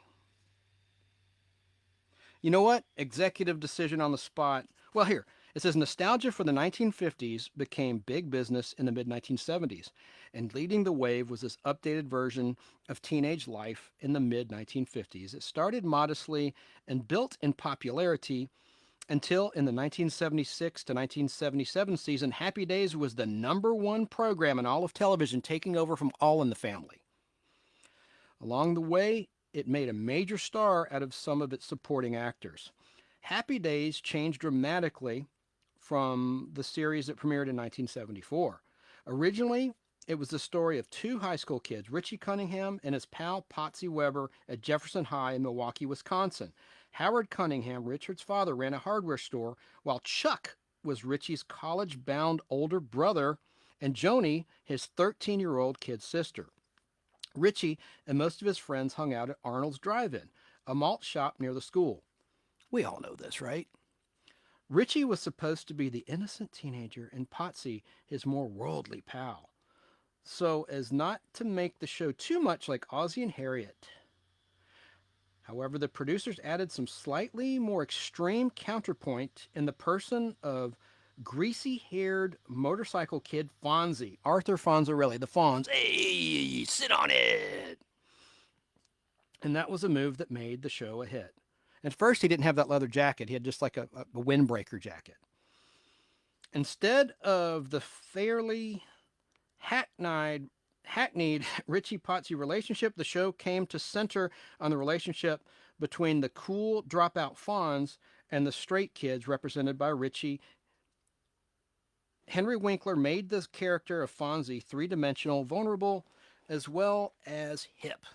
One of the classic episodes, which ran traditionally every Christmas, I remember this from season 2, was the one that first showed the Fonz's own pad, a dingy, cluttered room with his motorcycle in the middle of the floor, and only a tiny, pathetic tree to indicate that it was Christmas. Too proud to admit being alone for the holiday got him down, the Fonz, whose father had deserted him at the age of 3, nevertheless allowed himself to be brought into the Cunninghams' home to share in their celebration. As Fonzie's popularity spread, his thumbs-up gesture became really hip with the masses. The show became an even bigger and bigger hit. Winkler moved from his original 5th billing to 3rd billing in the opening credits, then 2nd behind Ron Howard, and finally 1st when Howard left Happy Days in 1980. But ABC claimed that there would be no spin-off series because without the Richie-Fonzie contrast, there would be no Happy Days. Not only did Fonzie's billing change as the series grew, but so did his residence. During the 1975 to 76 season, the 3rd season, the first one taped before a live audience, he moved into a small apartment over the Cunningham garage. He was thus always available to give Richie advice about life and girls. The Fonz made every girl in Milwaukee swoon. Changes in the cast were merely fine. God, I can't read. Changes in the cast were fairly minor in the early years. Dozens of high school kids came and went, and Richie's older brother disappeared from the family early on, never to be referred to again. Arnold, the Japanese, this is poorly written. Arnold, the Japanese who owned Arnold's, Arnold, the Japanese man, it should say. Arnold, the Japanese man who owned Arnold's Diner, first showed his face in 1975, but was replaced by a new owner, Alfred, in 1976. Pat Morita had gotten his own series that fall called Mr. T, not to be confused with the A-Team's Mr. T. It was called Mr. T and Tina. That was Pat Morita's show. He returned for occasional episodes beginning in 1982. Two lower middle class girls who turned up briefly in late 1975 on a double date with Richie and Fonzie quickly went on to a series of their own, Laverne and Shirley. Chachi arrived in 1977 as Fonzie's young cousin, the same season that Richie began going steady with Lori Beth, with the performers who played both roles turning up together on the NBC series Who's Watching the Kids the following fall as well. Okay. One of the most popular characters passing through was Pinky, played by Roz Kelly, the sexy motorcycle queen who wrapped the Fonz around her little finger. All right, well, I could go on and on with that, but not everybody digs Happy Days. So let's see, what other notes did I have? Okay, so I talked about A and sit on it. And you actually, this is what I was going to say, and I wrote this. You never saw the Fonz throw a punch. Not that I recall anyway. And I've seen most of the episodes over the years, but you never saw any violence. And Heather O'Rourke, they're here. The little girl. Hang on. Heather O'Rourke. Damn it. Heather O'Rourke.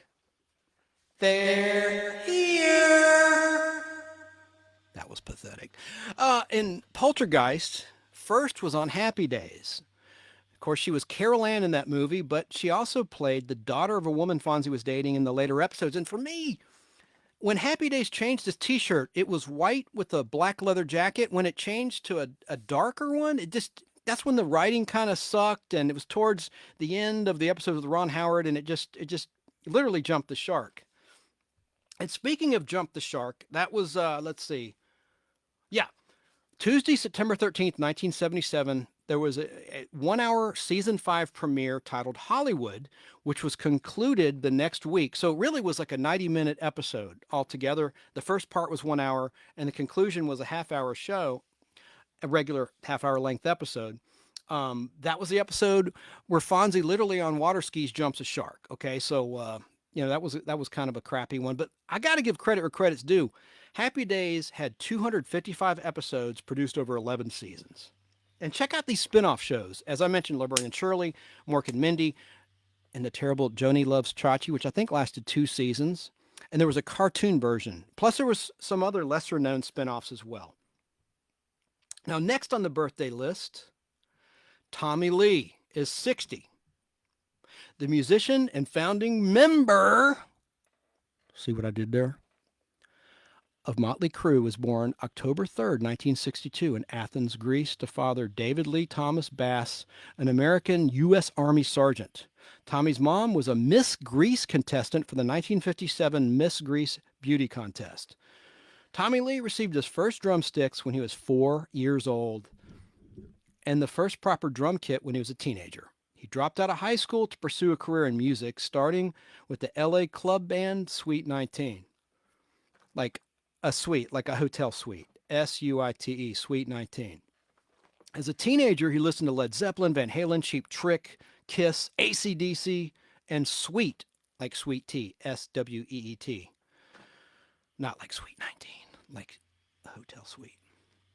Tommy Lee's main drumming influences are John Bonham, Alex Van Halen, and Tommy Aldridge. Surprised he didn't mention Neil Peart, but doesn't say so here in my research.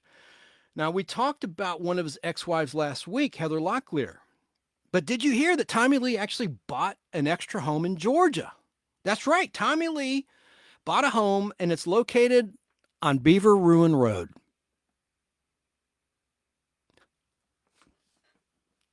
I'm not sure what that means. Nah, it's a joke. Just a bad joke. My delivery sucks. All right. Now, we've all seen the leaked video with his other ex-wife, Pamela Anderson. Anyway, Tommy Lee also founded the rap metal band Methods of Mayhem. I can't quit my J job. I can't. I'm no comedian, that's for sure. Moving on, number 2. Here's another birthday in heaven, a big one. Stevie Ray Vaughan. Born Sunday, October 3rd, 1954 in Dallas, Texas. Stevie Ray Vaughan, of course, was a musician, songwriter, record producer, best known as the guitarist and frontman of the blues rock band Double Trouble. Other associated acts included singer David Bowie and multi-instrumentalist Shante Vasquez. Although his mainstream career only spanned 7 years, Stevie Ray Vaughan is considered an icon and one of the most influential musicians in the history of blues music, and one of the greatest guitarists of all time. His guitar of choice and the instrument that he became most associated with was the Fender Stratocaster, his favorite being a 1963 body with a 1962 neck and pickups dated from 1959. Sadly, Stevie Ray Vaughan was killed Monday, August 27, 1990, when Vaughan and members of Eric Clapton's touring entourage played an all-star encore jam session at Alpine Valley Music Theater and Alpine Valley Resort in East Troy, Wisconsin. They then left for Midway International Airport in Chicago in a Bell 206B helicopter, and the most common way for acts to enter and exit the venue. And there was only one road in or out, heavily used by the fans. The helicopter crashed into a nearby ski hill shortly after takeoff. Stevie Ray Vaughan and the 4 others on board, pilot Jeff Brown, agent Bobby Brooks, bodyguard Nigel Brown, and tour manager Colin Smythe, died. The helicopter was identified as being owned by Chicago-based company Omni-Flight Helicopters. Initial reports of the crash claim that Clapton had also been killed. That was another awful day that music died, that's for sure. Another birthday, on a happier note, geez, that really was awful.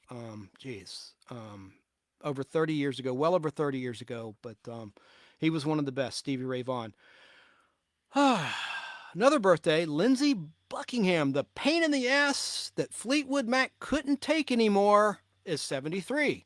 Born Monday, October 3rd, 1949, in Palo Alto, California.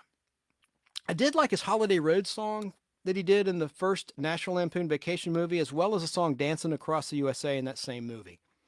Happy 46th birthday to Sean William Scott. Who's he, you might be asking yourself? Well, you better believe I got a clip.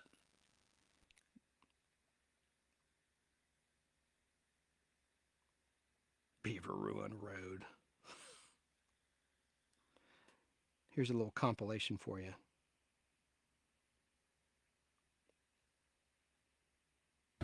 Yeah, baby. He's known as the Stiffmeister. What's up, dude? You coming to party tonight, Ozzy, you fuckface? Depends if my date wants to stop by. I'm working on something new. Language I got an alert. idea about something Language cool. alert. How about you guys actually locate your dicks, remove the shrink wrap, and fucking use them? Dude, it's gonna happen. She's a college chick. All right. I'll see you guys tonight. I'll look for you in the no fucking section. Sherman! Hey! What the fuck are you doing here? And let the good times roll. Okay.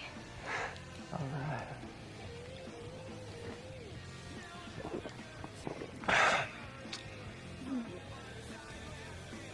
What's wrong? Stifler! American Pie. What is it?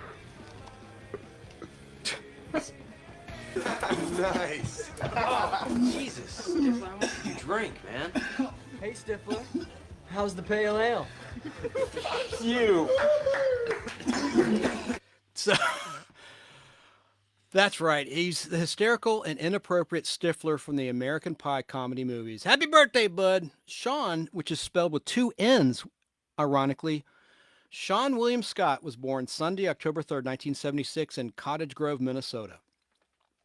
Nev Campbell is 48, born in Ontario, Canada on Wednesday, October 3rd, 1973. I liked her a lot in Wild Things in 1998. You ever see that movie? And of course, she's known for the hugely successful Scream movie franchise and the blockbuster popcorn flick Armageddon. Just teasing you. I'm testing you. That was Liv Tyler, the daughter of Steven Tyler, the front man of Aerosmith in that movie. But anyway, Nev Campbell, I liked her a lot. I haven't seen much of her lately, but she's 48 now. Now, happy birthday on Monday, October 4th to Melissa Benoist. She's the current Kira Supergirl. She's 33 years old. She was born Tuesday, October 4th, 1988 in Houston, Texas. And I was surprised that she wasn't recast after some hardcore photos of her hit the interwebs before Supergirl premiered. And also she was Marley Rose in Glee on Fox before she was the DC Comics superheroine on TV on the CW network. Originally, I think it was on CBS. Yeah, it was on CBS, and then it went to the CW network, Supergirl. Oh, we got a good one here. This is a classic guy. Charlton Heston is, well, dead, unfortunately. Born John Charles Carter on Tuesday, October 4th, 1923, in Evanston, Illinois. Charlton Heston appeared in almost 100 films over the course of his impressive 60-year career. He played Moses, of course, in the epic film The Ten Commandments in 1956, for which he received his first nomination for the Golden Globe Award for Best Actor in a Motion Picture Drama. And he was the title role in Ben-Hur in 1959, for which he did win the Oscar for Best Actor. He also starred in The Greatest Show on Earth in 1952, Secret of the Incas in 1954, Touch of Evil in 1958 with Orson Welles, The Big Country 1958, The Greatest Story Ever Told in 1965, Planet of the Apes in 1968, The Omega Man in 1971 about the last man on Earth. That was a cool movie. And Soylent Green as People in 1973. In the 1950s and 60s, Charlton Heston was one of a handful of Hollywood actors to speak openly against racism and was an active supporter of the civil rights movement. Charlton Heston left the Democratic Party in 1971 to become a Republican, founding a conservative political action committee and supporting Ronald Reagan. Heston was a 5-term president of the NRA, National Rifle Association, from 1998 to 2003, after announcing he had, sadly, Alzheimer's disease in 2002. And at that time, he retired from both acting and the NRA presidency. Charlton Heston died at 84 years of age on Saturday, April 5th, 2008, thankfully before tax day. No, that's really sad. That's nothing to joke around about when it comes to Alzheimer's. And of course, for someone of his magnitude, I do have a clip from May 22nd, 1974 with the great Johnny Carson, one of the greatest interviewers of all time, that I want to share with you right now. My voice is giving out. Let me get this clip going for you. The great Charlton Heston with the equally great Johnny Carson.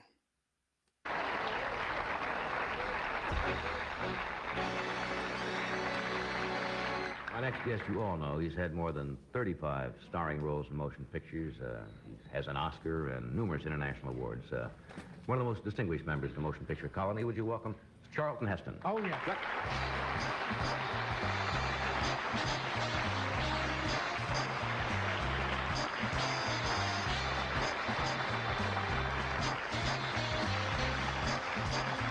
From March 22nd, 1974.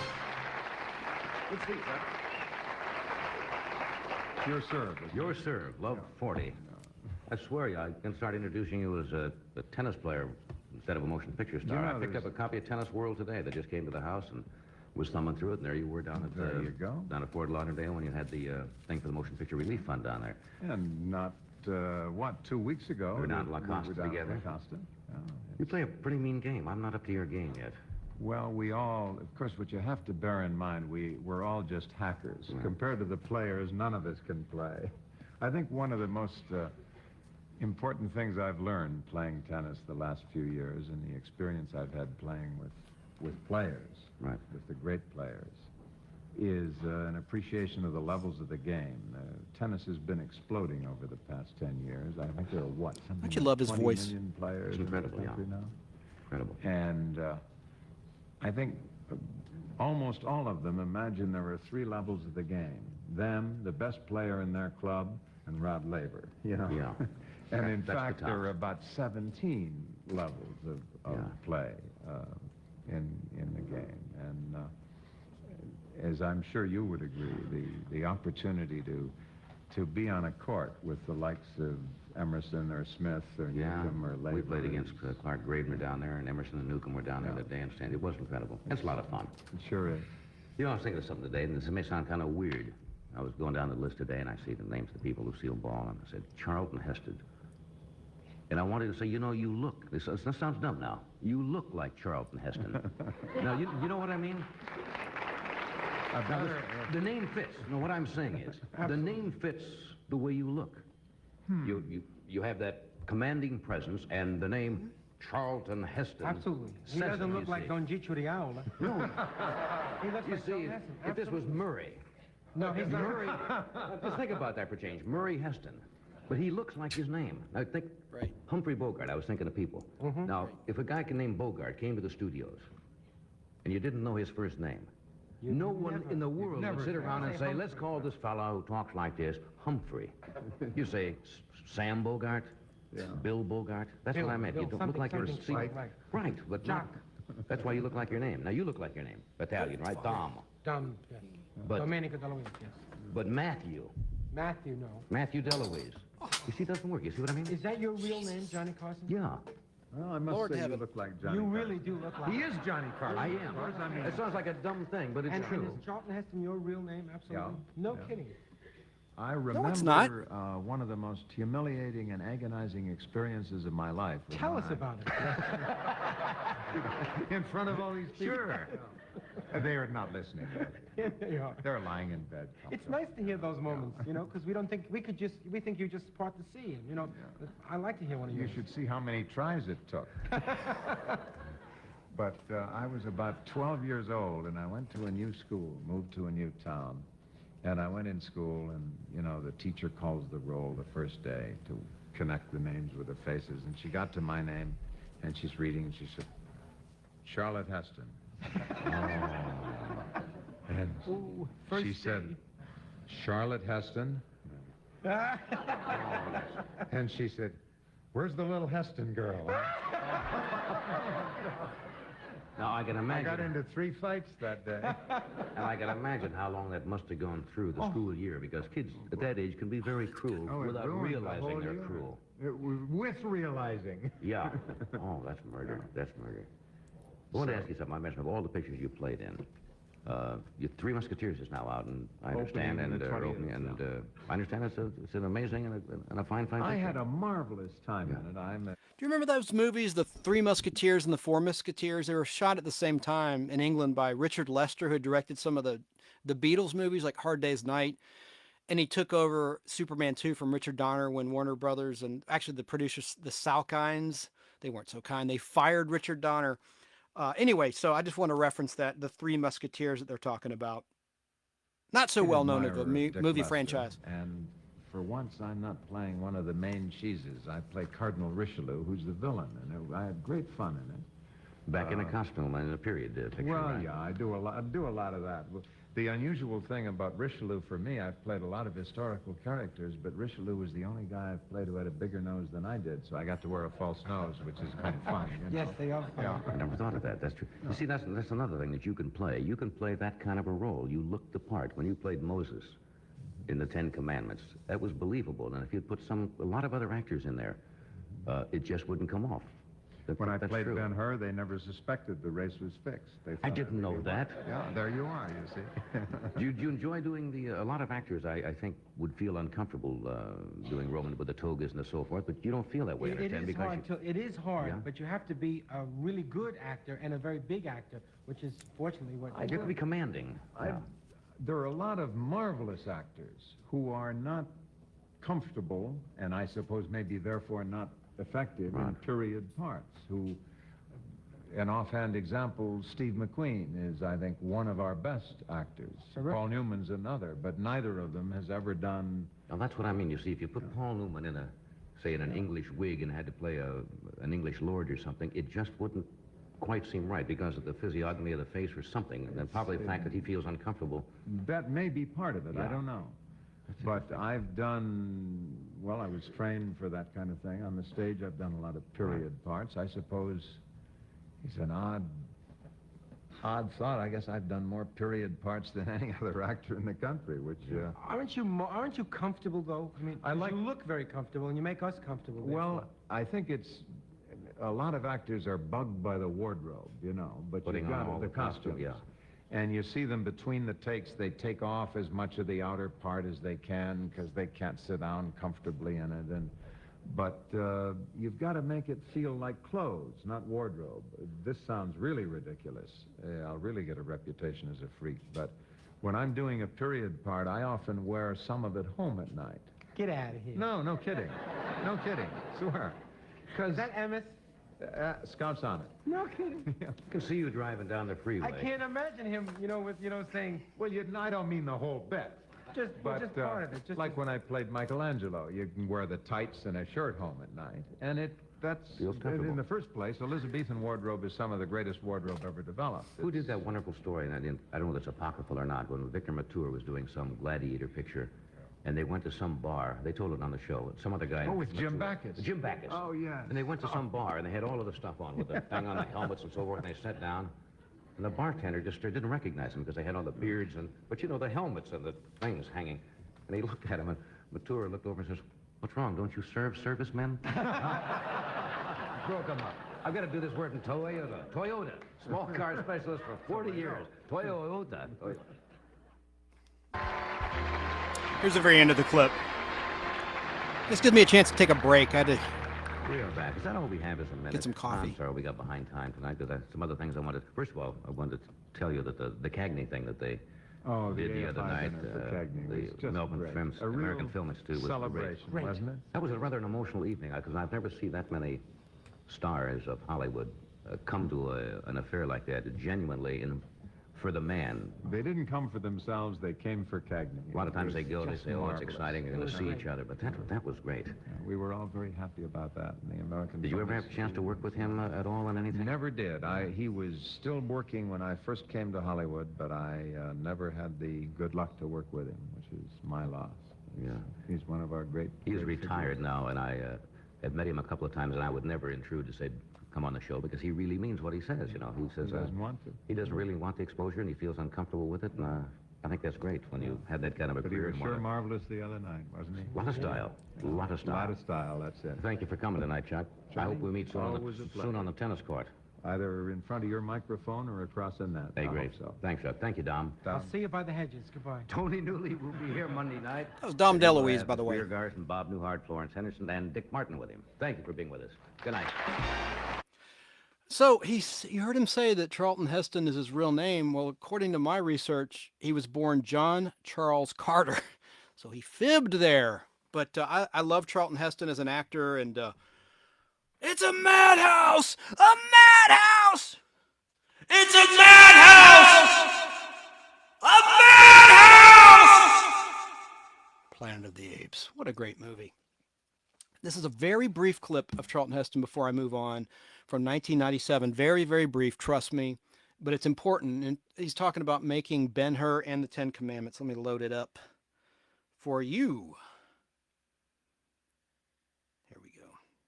And this is courtesy of Joseph Hughes. Charlton Heston, two of your best-known films, Ben-Hur and The Ten Commandments.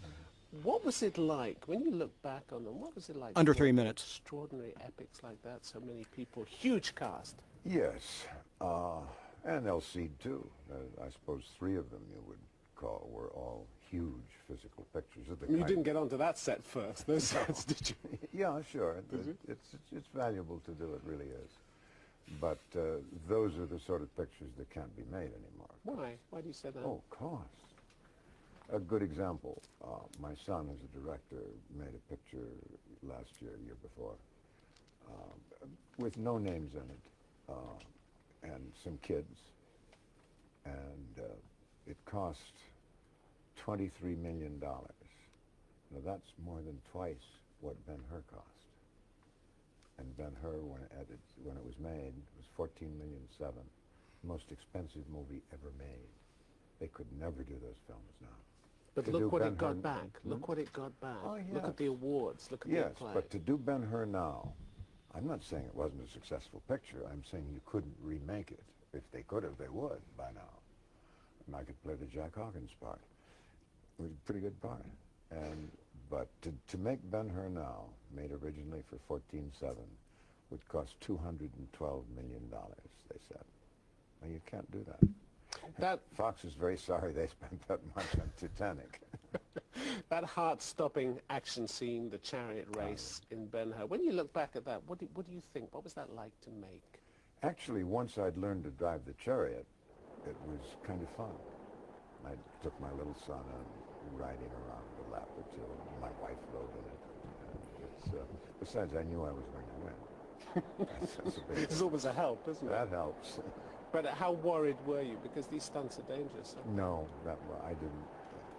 All the actor who tells you he does his own stunts is either an idiot or a liar. There are shots you can do. I'm a modestly competent horseman, and if now, of course, the chariot is a different thing. It's not riding, it's driving. And the stunt coordinator or the second unit director are always people who know everything that need to be known about it. And I always say, can I do this shot? And they'll say, shouldn't do this one, Chuck. I say, okay. And if they say, yeah, you can do this, then I do it. It's very simple. You've still got the chariot, haven't you? No, I still have the Moses staff. No, I've been asked to look at least 5 chariots that people paid a lot of money for.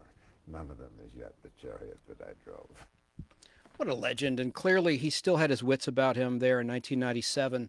The great Charlton Heston. Trying to get some comments to load. Hey, Kim Ponder's out there. I see some nice comments coming in. How you doing? Thanks for tuning in. I know there's a lot of other stuff you could be doing. Appreciate it very much. Another birthday, Alicia Silverstone. Alicia Silverstone was Cher. Not to be confused with Do You Believe in Life After Love? And Halfway. The singer Cher. No, not that Cher. She played the character Cher in her breakout role in the movie Clueless in 1995 with Stacey Dash. And that also was the first role of, what's his name? I can't believe I'm having a breakdown in my mind. The guy who plays Ant-Man, Paul Rudd. That was his first real role in Clueless as her big brother, Cher's big brother in Clueless. And also, Alicia Silverstone went on to play Batgirl in one of the Batman movies. And she's 45, born Monday, October 4th, 1976, in the San Francisco Treat, California. But she's not looking very good these days, sadly. If you look at some pictures of her, I don't know if she's had a stroke. I mean, I wish her well. I really do. I know I sound like an ass saying that, but she just does not look very good. Another birthday in heaven, Buster Keaton, born Friday, October 4th, 1895, in Piqua, Kansas, P-I-Q-U-A. Forgive me if I'm mispronouncing that. Is it Piqua, Kansas? Anyway, Piqua, Kansas? I don't know. I should learn that. But Buster Keaton, of course, was born Joseph Frank Keaton. And he was born into a vaudeville family and became an American actor, comedian, film director, producer, screenwriter, and stunt performer. Buster Keaton is best known for his silent films, in which his trademark was physical comedy with a consistently stoic, deadpan expression that earned him the nickname The Great Stone Face. Critic Roger Ebert, who sadly is no longer with us, wrote of Buster Keaton's extraordinary period from 1920 to 1929, when he worked without interruption, unquote, as having made him, quote, the greatest actor-director in the history of movies, unquote.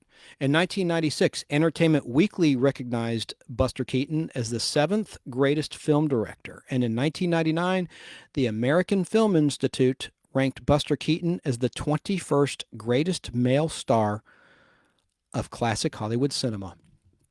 Working with independent producer Joseph M. Schenck, Keaton made a successful series of 2 reel comedies in the 1920s, including One Week in 1920, The Playhouse in 1921, Cops in 1922, and The Electric House in 1922. Buster Keaton then moved to feature-length films. Several of his works from the 1920s, such as Sherlock Jr. in 1924, The General in 1926, and The Cameraman in 1928, remain highly regarded. The General is widely viewed as his masterpiece. Orson Welles considered it the greatest comedy ever made, and perhaps the greatest film ever made. Buster Keaton's career declined when he signed with Metro-Goldwyn-Mayer and lost his artistic independence. His wife divorced him, and he descended into alcoholism. Buster Keaton recovered in the 1940s, remarried, and revived his career as an honored comic performer. I said reporter, comic performer for the rest of his life, earning an Academy Honorary Award in 1959. Buster Keaton also, he had those sad eyes, like the Robert John song. He had sad eyes. He did. He had sad eyes. Buster Keaton sadly died at the age of 70 on Tuesday, February 1st, 1966. Rest in peace, Buster Keaton. He's a legend. If you're watching on Facebook Live or on YouTube, you'll see a photo I have up currently as I'm speaking, and that's one of the Bond girls from On Her Majesty's Secret Service. I should have put that up earlier. That's Catherine Schell, and she signed that for me in September 2000, actually, in New York City in Manhattan. Another big birthday. This guy's a mogul. Russell Simmons is 64. He was born Friday, October 4th, 1957 in Queens, New York. Mr. Simmons is the founder of the hip-hop label Def Jam Recordings and clothing lines. He is loaded. He got all the money. All the money. And he likes those Asian women like Red Fox did. He likes to take the Orient Express.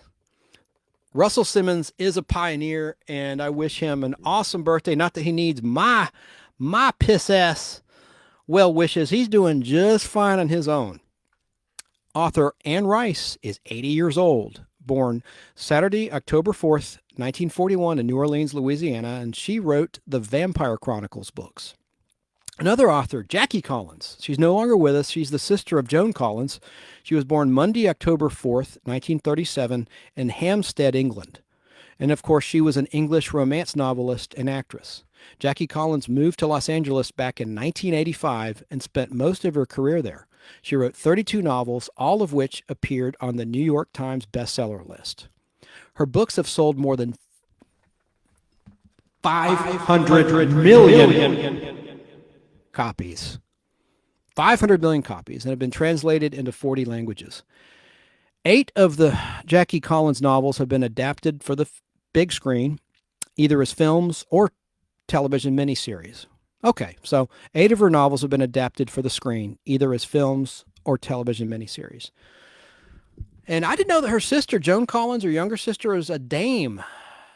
A dame, so that's pretty cool. I guess that's the female equivalent of being knighted. Jackie Collins sadly died at 77 years of age on Saturday, September 19th, 2015. Hey, have you ever heard of an author and Auburn University alum, Ace Atkins? He writes detective novels. Well, I went to middle school with him at Dickerson Middle School. You heard that right.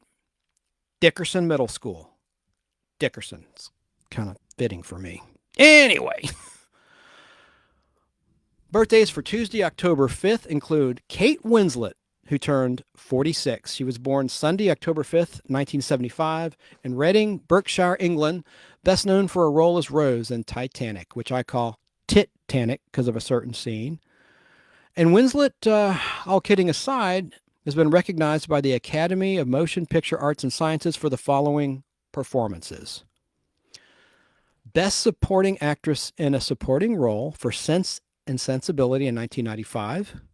Best Actress in a Leading Role nomination for Titanic in 1997. Kate Winslet, Best Actress in a Supporting Role nomination for Iris in 2001. Nomination for Best Actress in a Leading Role for Eternal Sunshine of the Spotless Mind in 2004.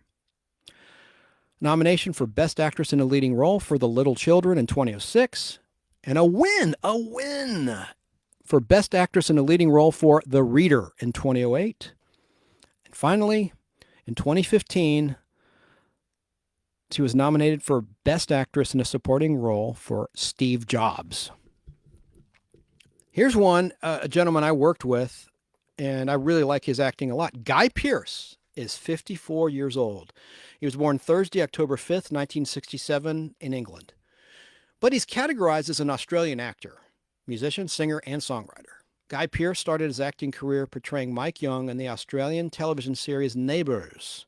He received international attention for his breakout role in, I saw this, The Adventures of Priscilla, Queen of the Desert in 1994, and subsequently took starring roles in Curtis Hanson's L.A. Confidential in 1997. What a good film that was. L.A. Confidential. I loved it. Kim Basinger was in it. Awesome movie. Underrated. He also was in Christopher Nolan's Memento in 2000, Simon Wells' The Time Machine remake in 2002, and Guy Pearce is known for his performances in the film adaptation of Cormac McCarthy's The Road in 2009, Catherine Bigelow's war drama The Hurt Locker in 2010, and Tom Hooper's historical drama The King's Speech in 2010. More recently, he has appeared in Ridley Scott's Prometheus in 2012 and Alien Covenant in 2017, and in the Marvel action film Iron Man 3 in 2013, and the historical biopic Mary Queen of Scots in 2018. And recently I saw a movie he did with Al Hardy, but I also want to mention this. In Australian cinema, Guy Pearce has appeared in The Proposition in 2005, Animal Kingdom in 2010, 33 Postcards in 2011, The Rover in 2014, Holding the Man in 2015, and The Wizards of Oz, A-U-S, Oz in 2016. Since 2012, Guy Pearce has played the title role in the TV adaptations of Jack Irish stories by Australian crime writer Peter Temple. Pearce starred in Todd Haynes' I can't talk tonight. I'm really messing up bad. Guy Pearce starred in Todd Haynes' limited series Mildred Pierce in 2011 and the HBO crime miniseries Mayor of Easttown.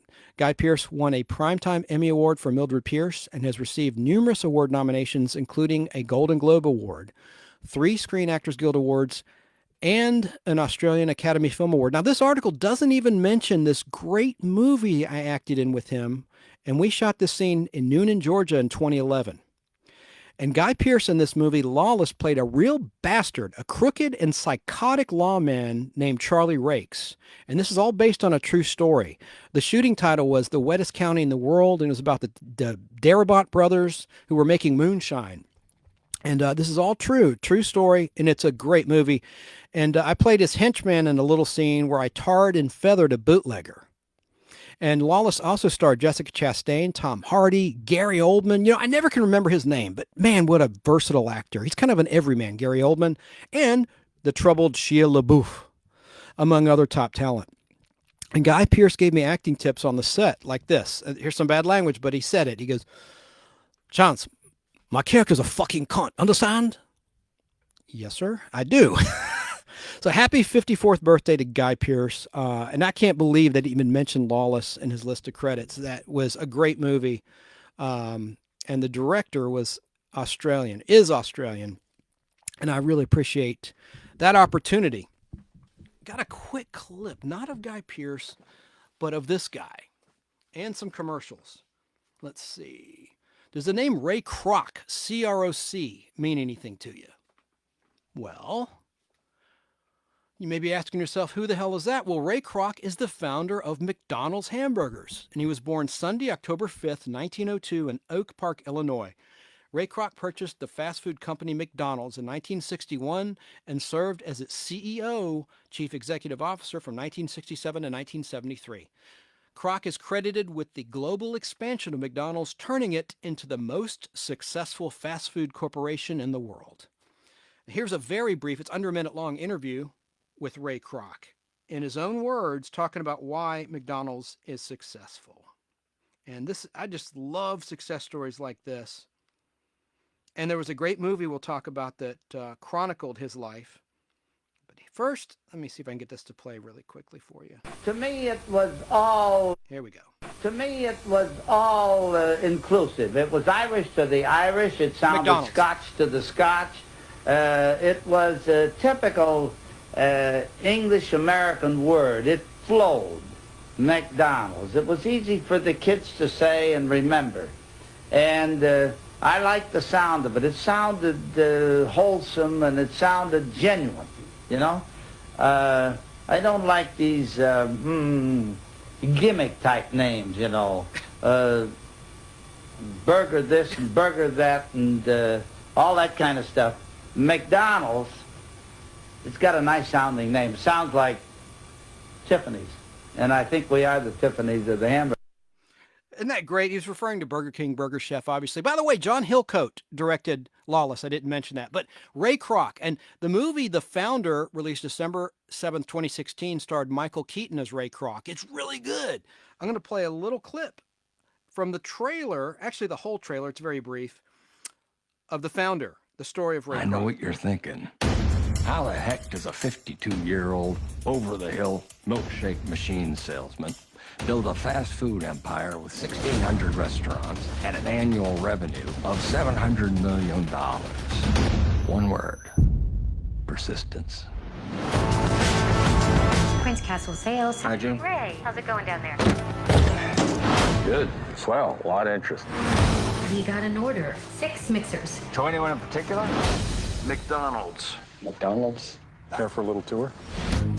We wanted something different, and that's when my brother here comes up with one of his brilliant ideas. Orders ready in 30 seconds, not 30 minutes. Unique, original, there's nothing like this. It's revolutionary. It's exactly what it is. It's revolutionary. What is that? The Golden Arches. It's a way to make the place stand out. Huh. There should be McDonald's everywhere. Franchise the damn thing. What's the first step? Just leave that to me.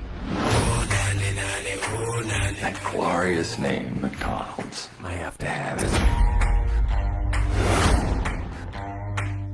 it. Did you mortgage our home? We could lose everything. Good things come to those who wait. Business is war. It's dog eat dog. I could be growing this thing at twice the pace. I don't know what to say. So you'll renegotiate. I can't. Can't or won't? What you ought to be doing is owning the land upon which that burger is cooked. You're not in the burger business. You're in the real estate business. There's a wolf in the hen house. We let him in. Isn't enough gonna be enough for you? Honestly, never. Business is war. It's dog eat dog, rat eat rat. To succeed, to win, opportunity. Sky's the limit. You have a contract. This is not your company, Ray. You sure about that?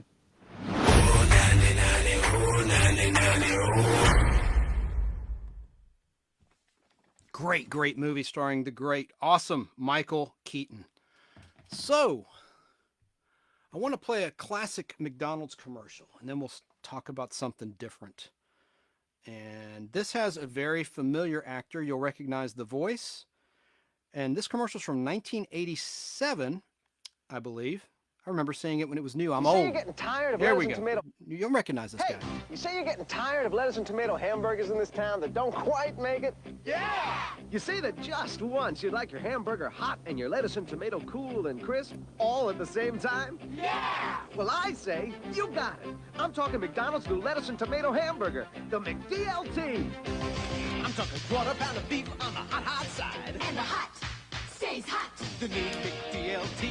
Hot, hot. Crisp lettuce and tomato on the cool side. And the cool stays cool. The new McDLT. Cool crisp. The beef stays hot. The cool stays crisp. Put it together, you can't resist. The hottest taste. The coolest dish. Keep it hot, hot. Keep it cool, cool.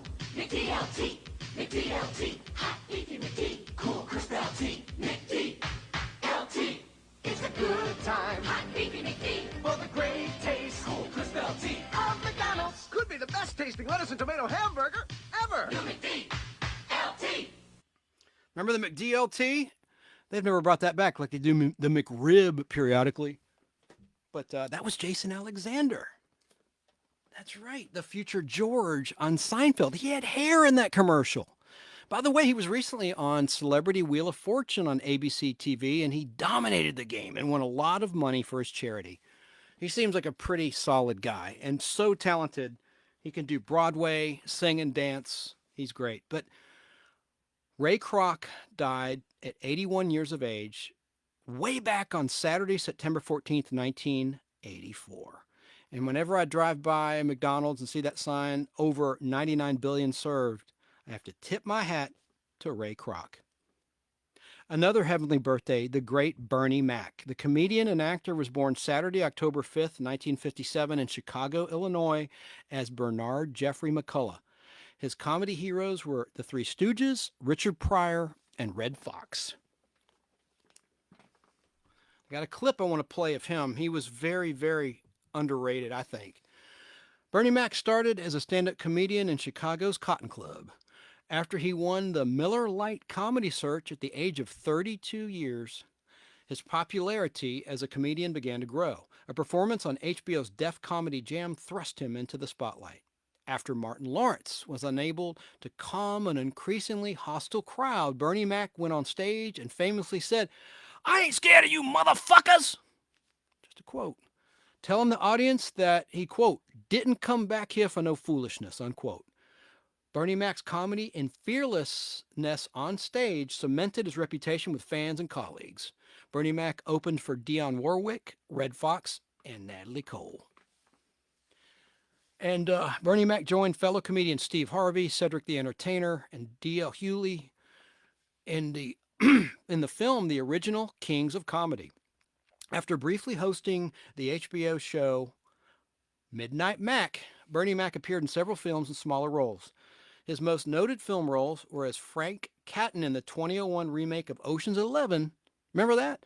And the title character of Mr. 3000.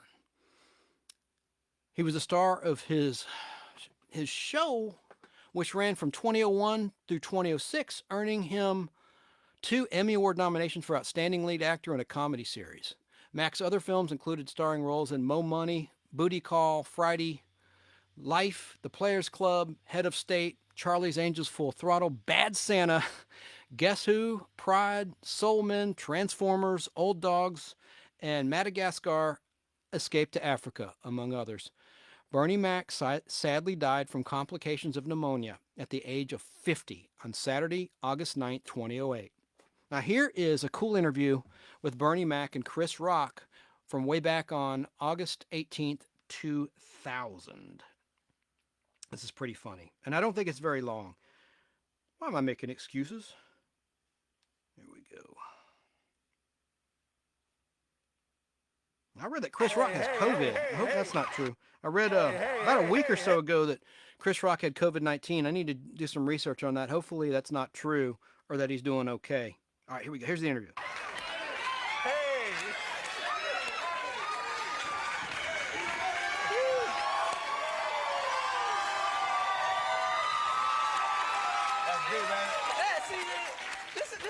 This ain't Jay Leno. They know you. They know you. Boy, you crazy, man. Hey, man, now how come everybody got their own TV show except you, man? Because they scared of me. You know, I mean, because certain players, my presence is just too strong, Chris. And you know, it's by choice because I really haven't found the right vehicle for me. I can't be watered down.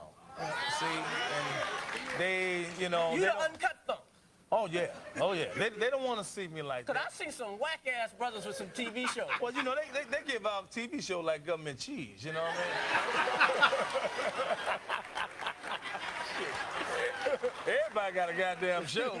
Oh. You know, but you know what? The thing is, you have to know where you are within yourself. You know, and I do Bernie Mac. I don't worry about what somebody else does. I got to do what I have to do. Mainstream didn't make Bernie Mac. All right. Hollywood didn't make Bernie Mac. These people out here.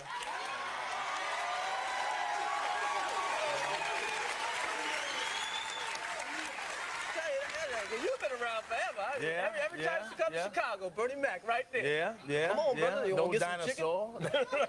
Now, you're on the road all the time. All the time. How do you stay in shape? What do you do? Man, I got to work out, man. I eat right, man. But I don't know if it's me working out now. It's something about guys with big muscles. It seems like the bigger the muscles, the more feminine the clothes. Okay. You know, they got tank tops. I'm working out the other day. Some bitch titties sticking all out. Belly showing. Pink shorts on. Pink. They asked me, could I spot them? Hell yeah, can't miss your ass, you know? Damn right, I got a spot. Uh-oh. I don't work out. You don't work out? I don't work out. I see you don't have to work out. I make some money, man. The more money you make, the bigger your gut can get. But you know what? I'm in shape. I'm not to the point. You know, like big guys don't look good in suits. I like to look good in suits. Right. You know, and when you all big, especially if a big guy like you like that, it's hard for a big son of a bitch to have a crush on you. You know, it's hard. I can thump too, Chris. I can thump. You know, but those some big hard hitting son of a bitches. Oh, you know what I mean? All right, okay, I ain't even gonna go there. No, don't go there. I'm scared now. It's political season. Yeah. You know, everybody talking about police brutality and racial profiling. What's your take on it? My take is that police brutality has its place. No, police brutality, I mean, has its goddamn place. Like that cat that carjacked and then shot at the police. Oh, I catch you in my car. You supposed to kick his ass. Hey. You kick his ass. Hey. I mean, what you supposed to do when somebody carjack you and then shoot at you? Disgusting? I'm kicking your ass. Yeah. On NBC. I'm gonna take it. Woo! Okay? And I'm saying, Chris, right now, school teachers, policemen, those two jobs I would not take. If I was a cop, please, see, let me get a call. Or shooting at 5th and Broadway. Shit. I'll be there after the shooting is done. And don't break in no jewelry store or something and run down a dark alley. You're gonna be successful. Well, you can't say that these days. This is pretty bold. You're gonna be successful. Messing with me. Domestic quarrels, man, I don't mess with no domestic quarrels. Man, I had a domestic quarrel, man, this is true, man. I've been married 25 years. 25 All years. right. 25 years. 25. How many good? Hey, Kim Ponder. 16? Honey, I've been 25 years, I've say 20 out of 25. Oh, okay. Because I was young, and I'm being honest. 20 now, she's my best friend now. Right. But you know, shit changed. Plus they clapping, Hercules. Plus I'm making money, see that now. Yeah. When I was broke, she was sassy as hell. You know, come here, baby, shut the fuck up. You know, now she call me sweetie. Oh, yeah. You know. Beside every successful man is a woman that put up with a lot of shit. You know what I mean? When I first got married, now my wife walks around in her panties and stuff like that, you know, trying to rekindle what we lost. You know, she looks good too. Looks real good. But I know that's bullshit, Chris. Uh-oh. When I was on 8, I couldn't even get her to walk around. Now that I'm doing all right, man, she walk around just naked, just come in front of me while I'm watching the football game, you know, just come around. You seen the TV guy? Here it is. Some dirty shit there, boy. He was so funny, Bernie Mac. But it's fun, though, man. By the way, Kim Ponder in Facebook land just said, there's some blurb that says graphic content about tonight's Nostalgic Podblast because of the comedy clips or maybe some of the stuff I said. I don't think I was being too profane, was I? Apologies for that. Wow, thanks for letting me know, Kim Ponder. I'll check into that. Holy cow. Read some of the comments here. She also talked about, Poltergeist, the little girl who played Carol Ann. God rest her soul. Heather O'Rourke, she creeps me out. Yep, she creeps me out too. Let's see. Any other comments? Anyway, well, I'm sorry. I can't believe. Let me get on with the clip here. I want to play more of Bernie Mac. It's almost over, but I like this interview a lot. You know, now, so I got married when I was 19, going on 20. Damn. And I was doing comedy in 77, professional. That's when I started. Right. Now she's my best friend. That's all you know. Yeah, hell yeah. But it's a good thing because you learn so much, you know, because women run everything. I'm serious. They do. Run. No, they do. And what they don't run, they trying to run. Shit. Man, I ain't gonna lie to you. I ain't gonna sit up here and try to put up this cool daddy thing. I'm scared of mine. I don't know what it is, man. I weigh more than her. I know I hit hard. And that's the most frustrating thing, to be scared of somebody who can't whoop your ass. I don't know what it is. But it's the mouth. It's the mouth. Man, I came in late the other day. She told me, she said, you ain't going nowhere tonight. I said, I'm going out, honey. She said, you ain't going no goddamn where tonight. I said, baby, who the hell you think you're talking to? I said, look at my birth certificate. I'm 42 years old. She said, you want to be 43? This is a true story, man. I went out anyway, right? I was so nervous, I couldn't really play. I couldn't finish. And I'm sitting up there, man, I'm playing. My pager kept going off, and everybody was teasing me and everything. And then she told me, I said, man, let me use your phone. I'm sick of my wife's car. I'm front. I'm really front. So I called home and everything, and I said, hello? I said, don't ask me a goddamn thing. Just pay attention. Sorry about the GDs out there. I know some religious folks are listening. I'm in my skin. I'll be home, goddammit, when I get there. When I get there, I better have something to eat. And it better be hot, and it better be good. You think I'm bullshitting? I said, let me speak to your mama. You can't get away with this anymore. Not these days. The cancel culture out there. Wow. Bernie Mac. Did you hear what he said? He told some truth with that comedy. That was a good interview with Chris Rock. See if there's any more. Here to perform Getting in the Way off her debut album. Who is Jill Scott? Words and Sounds Volume 1. Please welcome. Another birthday. Moving on. God bless Bernie Mac. Another birthday, Jesse Eisenberg. We just talked about his younger sister. He's 38 years old. He was born Wednesday, October 5th, 1983 in Queens, New York. And his little sister was a little girl in the Pepsi commercials from the late 90s and early 2000s that we mentioned earlier. And of course, in 2009, Jesse Eisenberg had his breakthrough role in Zombieland, which was shot here in Atlanta, Georgia back then. And also Adventureland, a comedy drama film, just like Zombieland is. And then the following year, as I mentioned earlier when I talked about his sister, in 2010, Jesse portrayed the Facebook founder, Mark Zuckerberg, in the movie The Social Network. That's when I first saw him, along with Zombieland. Actress Karen Allen is 70 years old. She was born on Friday, October 5th, 1951, in Carrollton, Illinois. And, of course, she's best known as playing Marion Ravenwood in the Indiana Jones movies. The first one, the original Raiders of the Lost Ark, and the fourth one, Kingdom of the Crystal Skull. And she played the mother of Shia LaBeouf's character, Indy Jr. But her film debut was in Animal House. And she also was in, this is a little known fact, the pilot to a long-running show, Knots Landing, which was a spinoff of Dallas. And she played the daughter of Sid, who was a main character who got killed off at the beginning of season 3 of Knots Landing, played by Dawn Murray. And she's in the pilot. It's right when, I think she filmed this right before she started production of the first Indiana Jones movie, Raiders of the Lost Ark, because she didn't wind up coming back. She played like a troubled character in that pilot to Knots Landing, got in a lot of trouble, and she was really a mean person in that. I have it on DVD. I'm a geek. And Knots Landing, of course, is a spinoff of Dallas.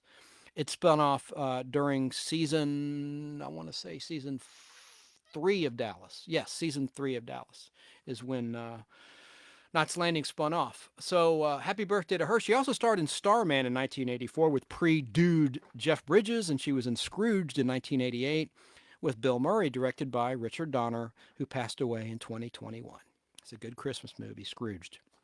And Karen Allen has done stage work, including performances on Broadway. And she has directed both for stage and film. Here's a quick clip of her talking about filming Raiders of the Lost Ark. I hope you will enjoy this as much as I do.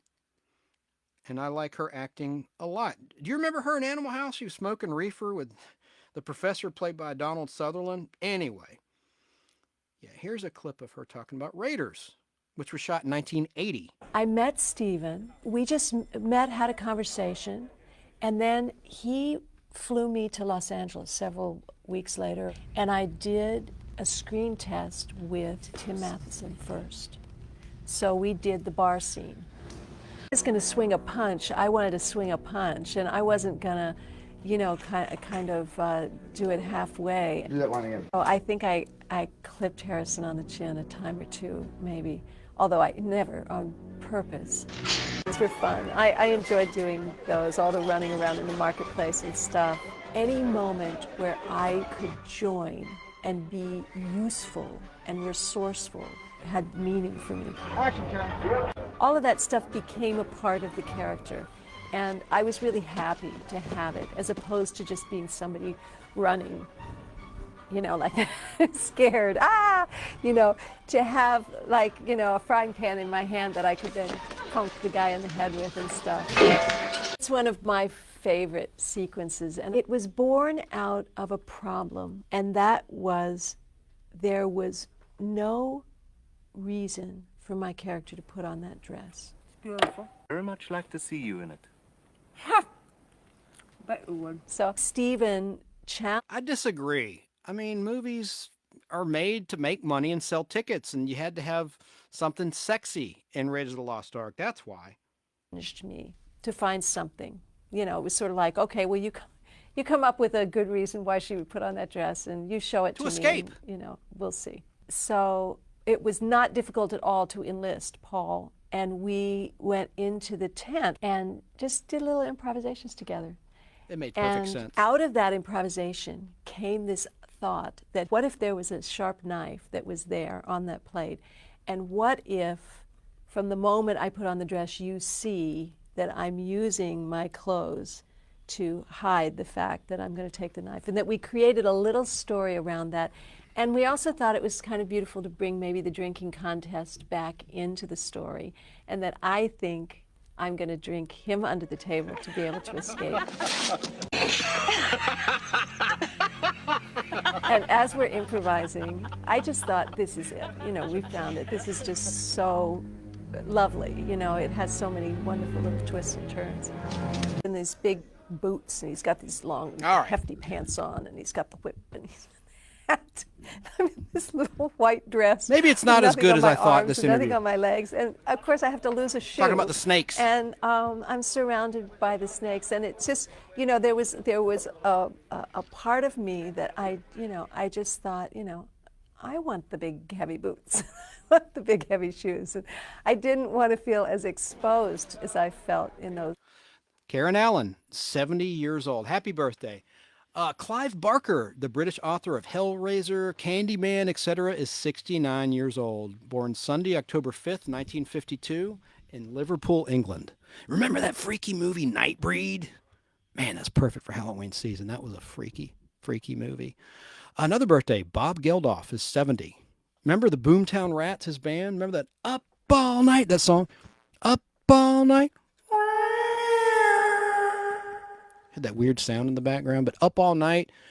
He was born Friday, October 5th, 1951 in Dublin, Ireland. And I remember the European-produced charity single, Do They Know It's Christmas Time at All?, which was produced for famine relief. And in America, that European song was copied by the American artists, mostly American artists, with We Are the World in the USA.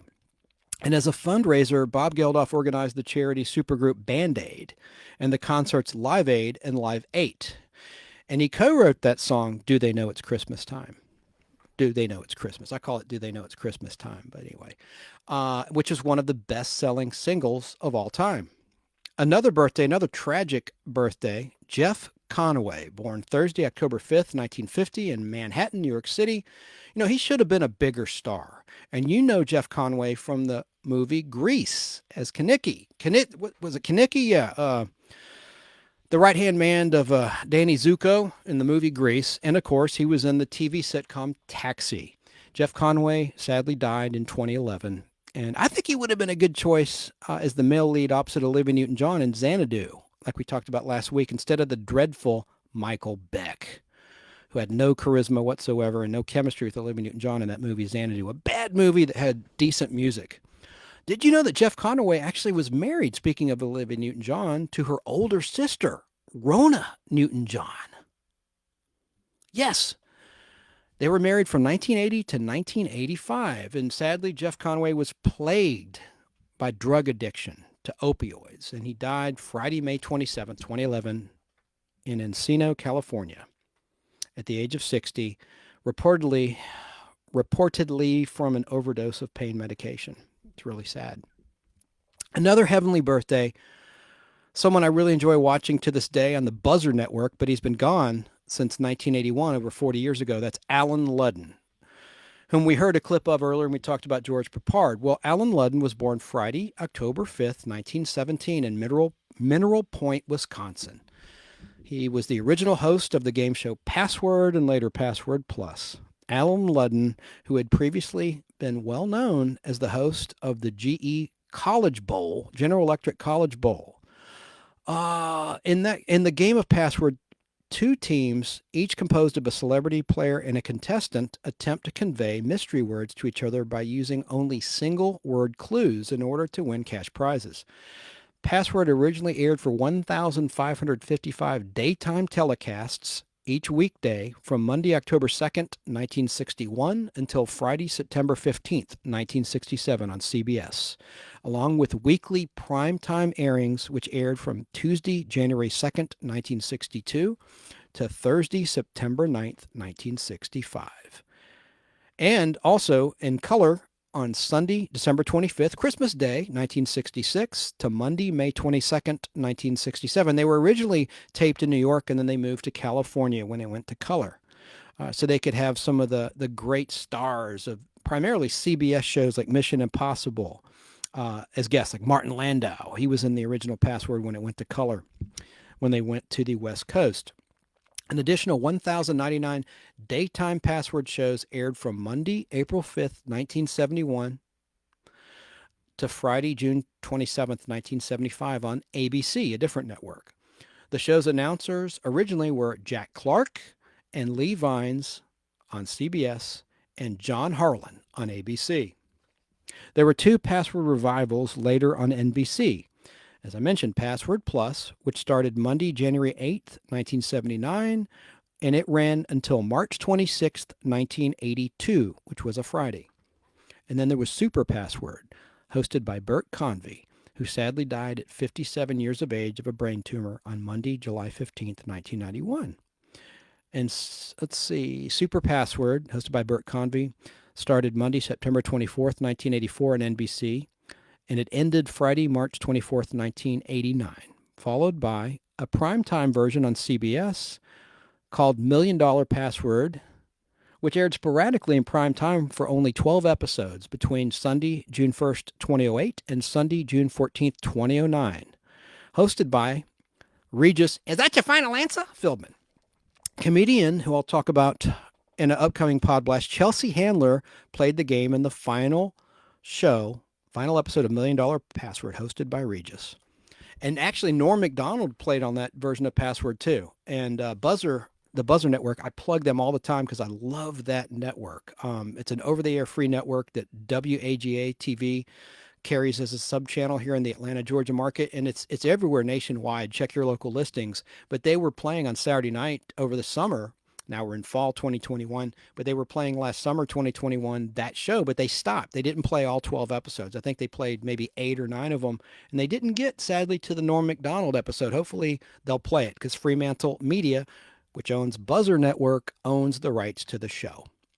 Alan Ludden, the Password master, unfortunately died at the age of 63 of stomach cancer on Tuesday, June 9th, 1981, well over 40 years ago. Betty White doesn't really talk about her lost husband, and she never remarried. But I do have a bit of an interview, thanks to the Television Academy, that I want to play. It's very brief. There's Betty White talking about her husband, Alan Ludden, just a sec. I'll pull that clip. And I think the Golden Girls' role of Rose must have been written specifically for grieving Betty White, and that debuted on NBC in the fall of 1985, a big, big hit show, of course. But let me play this clip of Betty White, the great Betty White, talking about her dear husband, Alan Ludden. Thanks to the Archive of American Television for this clip.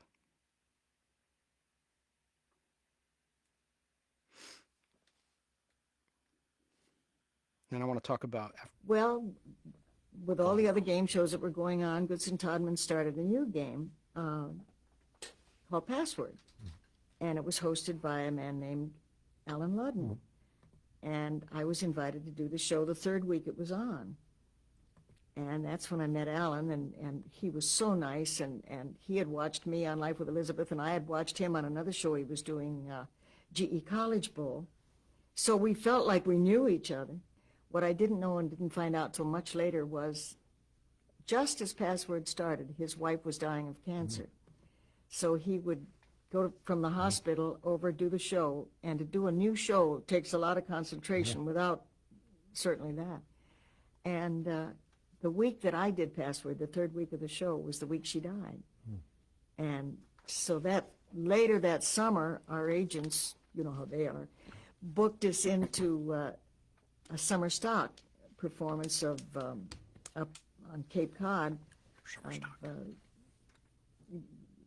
It was Critics' Choice, and so he had these three kids who had lost their mother. They were at that point 9, 10, and 13, and 2 new poodle puppies. So we all got to know each other at once, and somehow we became instant friends, and the kids would all kind of watch the two of us, and they'd say, check. If he said something nice or I said something nice, the kids would all say, check.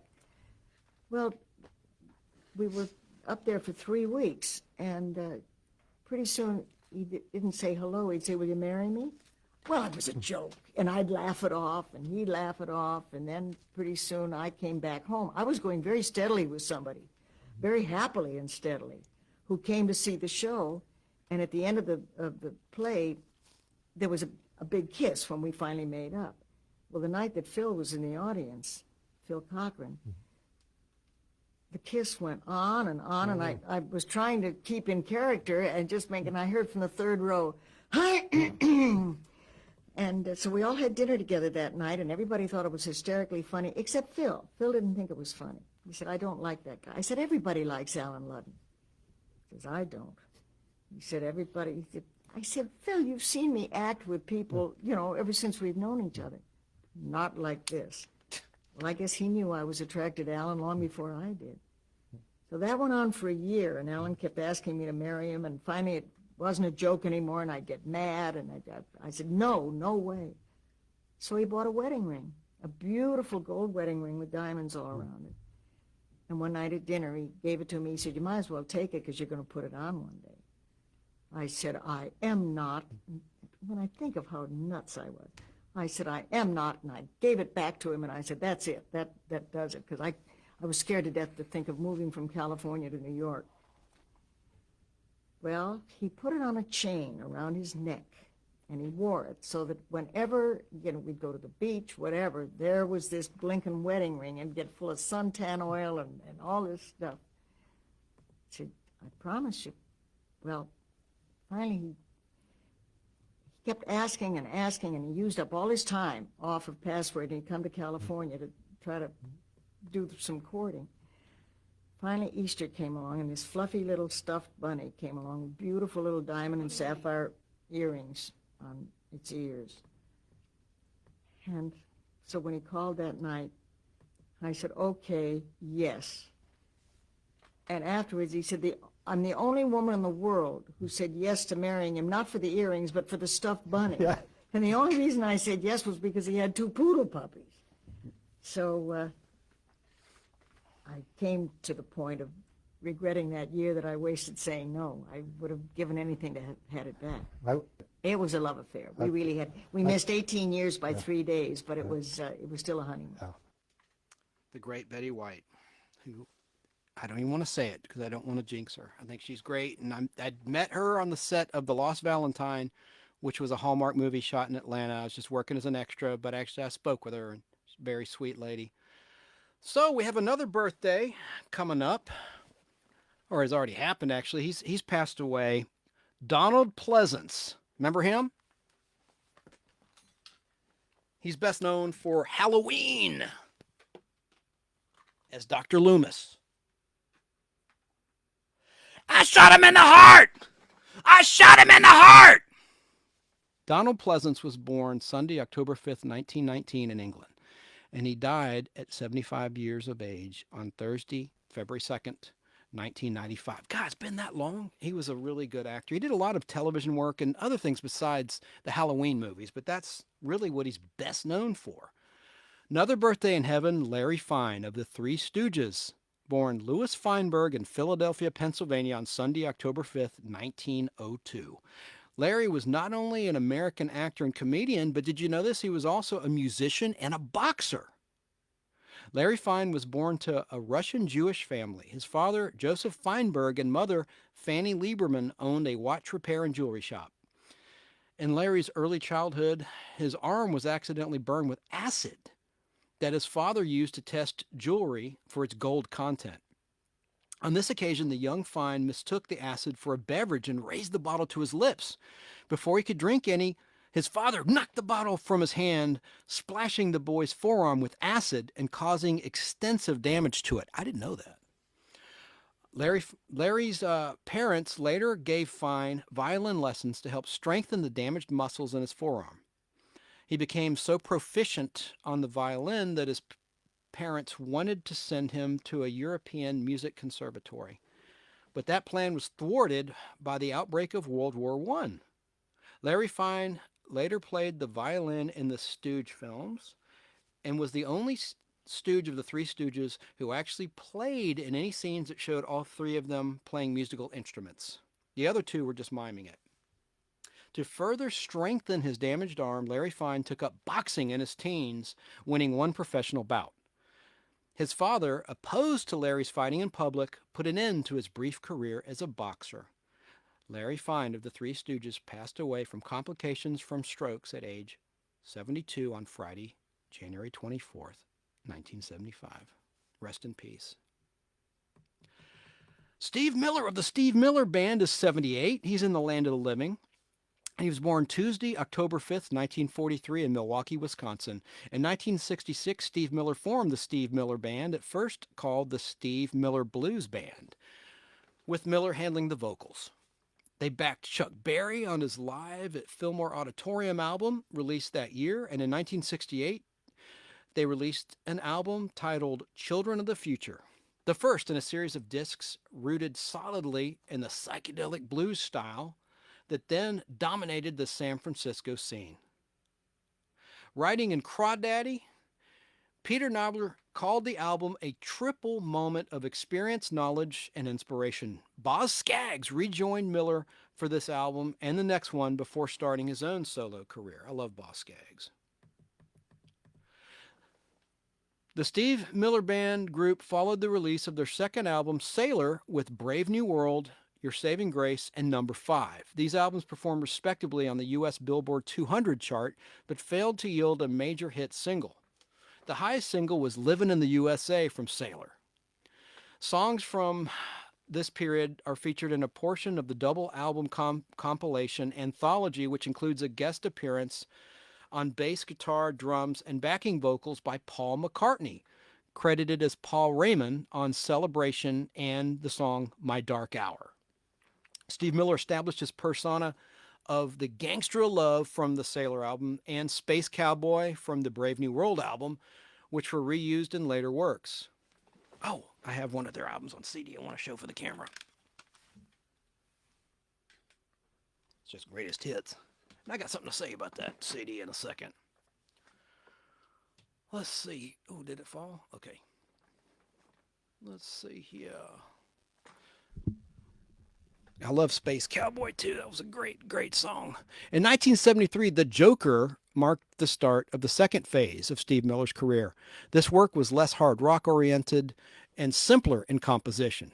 The album received significant radio airplay, which helped the title track reach #1 on the Billboard Hot 100 chart. The single hit #1 on the UK singles chart in September 1990 after it was used for a television commercial. Oh man, that's funny.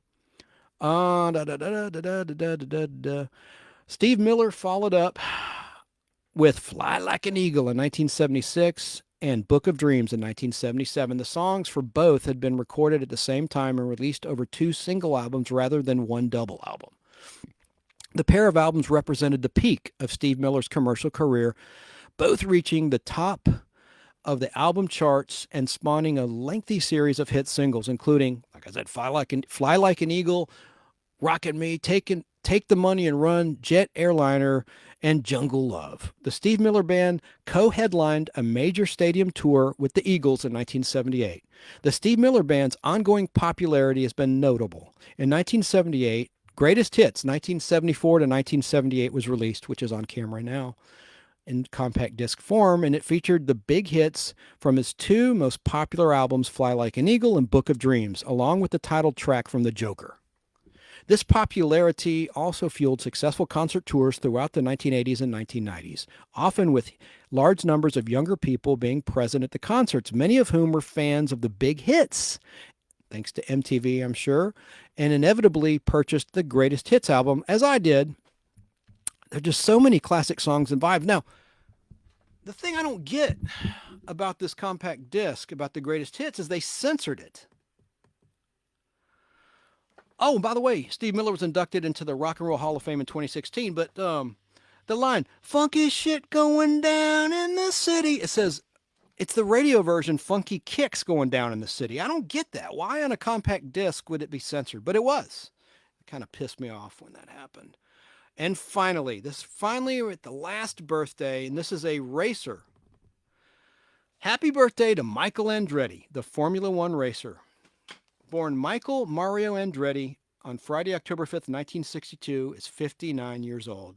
Andretti is an American semi-retired auto racing driver and current team owner. Statistically, one of the most successful drivers in the history of the American open-wheel car racing.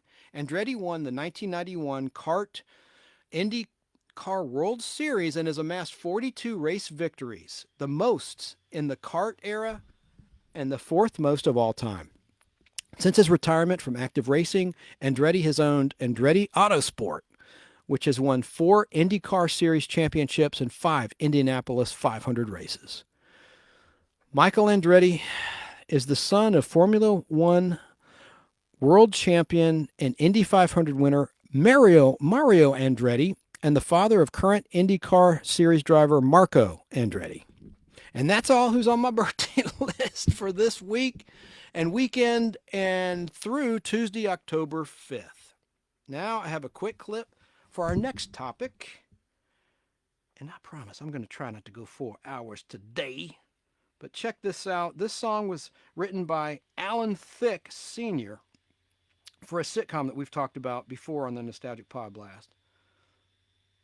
My voice is giving out. Jeez Louise. There we go. Let's listen to this theme song of a TV show together that I... Now the world don't move to the beat of just one drum. What might be right for you may not be right for some. A man is born, he's a man of means. Then along come two, they got nothing but the genes. They got different strokes and things, different strokes and things, different strokes to move the world. Different strokes and things, different strokes and things, different strokes to move the world. Everybody's got a special kind of story. Everybody finds a way to shine. It don't matter that you got not a lot. So what? They'll have theirs and you'll have yours and I'll have mine. And together we'll be fine. 'Cause it takes different strokes to move the world. Yes, it does. It takes different strokes to move the world. Why am I playing that? Well, this past week, I posted a photo of the cast of Different Strokes, and only one of the original cast members of the main cast is still alive, and that would be Todd Bridges. And so, I talked about all the spin-offs of Different Strokes, and I mentioned Hello Larry, and one of the people in the group named Tom in New York City made a comment, and he schooled me on something, and I'm glad he did. There's a concept called, and I should know this, a backdoor pilot. I know that sounds kind of weird, but there's something called a pilot, which is, of course, a proposed series, like a first episode, and either the show is picked up by the network or the streaming service, or it's not. And that's typically called a pilot, but there's also something called a backdoor pilot that he taught me about. So Tom reacted to my post where I was talking about Hello Larry being a spinoff of Different Strokes, and he posted about Different Strokes. I loved the show as a kid, especially the first few seasons. Technically, Hello Larry was a backdoor pilot, not technically a spinoff. I've always been fascinated by backdoor pilots. So that's from Tom Brennan of New York in our Facebook group, The Nostalgic Podblast. And he schooled me about the difference of these two things. My incorrect response to Tom's comment was, quote, is what I said, a backdoor pilot is when a spinoff is pitched through a series of... Oh, wait. Okay. After my incorrect response, I said, well, wait a minute. No, Hello Larry was a spinoff of Different Strokes. And then Tom says, no. This is what he said. A backdoor pilot is when a spin-off series is pitched through an episode of its pre-existing parent show. The Facts of Life. Okay, God dang it. I am terrible. I am terrible. Okay. This is what I said to him. I'm sorry, God. I am terrible. My incorrect response to Tom Brennan's comment about a backdoor pilot, I said, a backdoor pilot is when a spin-off series is pitched through an episode of its pre-existing show. For instance, The Facts of Life, God, was a backdoor pilot too. It's basically the same thing. Grady spawned from Sanford and Son, for example. The Jeffersons, Maude, Good Times, Archie Bunker's Place, Gloria, 704 Hauser were all bred and spun off from All in the Family. And Tom replied, this is where he's right and I'm wrong. He said, but a spinoff is organically spun off into a new series based on an existing character on the parent show.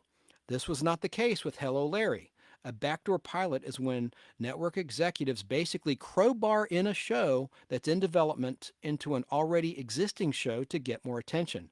Facts of Life can be considered a genuine spinoff because the idea came from Mrs. Garrett working at a private school for girls. I don't believe the show was in development without her in mind. I think he's right. All the other examples were genuine spinoffs inspired by the parent show. There's a notable difference between a backdoor pilot and a spinoff, and he's right. He's absolutely right. So thank you, Tom, for teaching me something. I really appreciate it. Now, last week, I played the very unfortunate 911 call of William Shatner. And I think I'll play it again real quick because there's something I want to mention.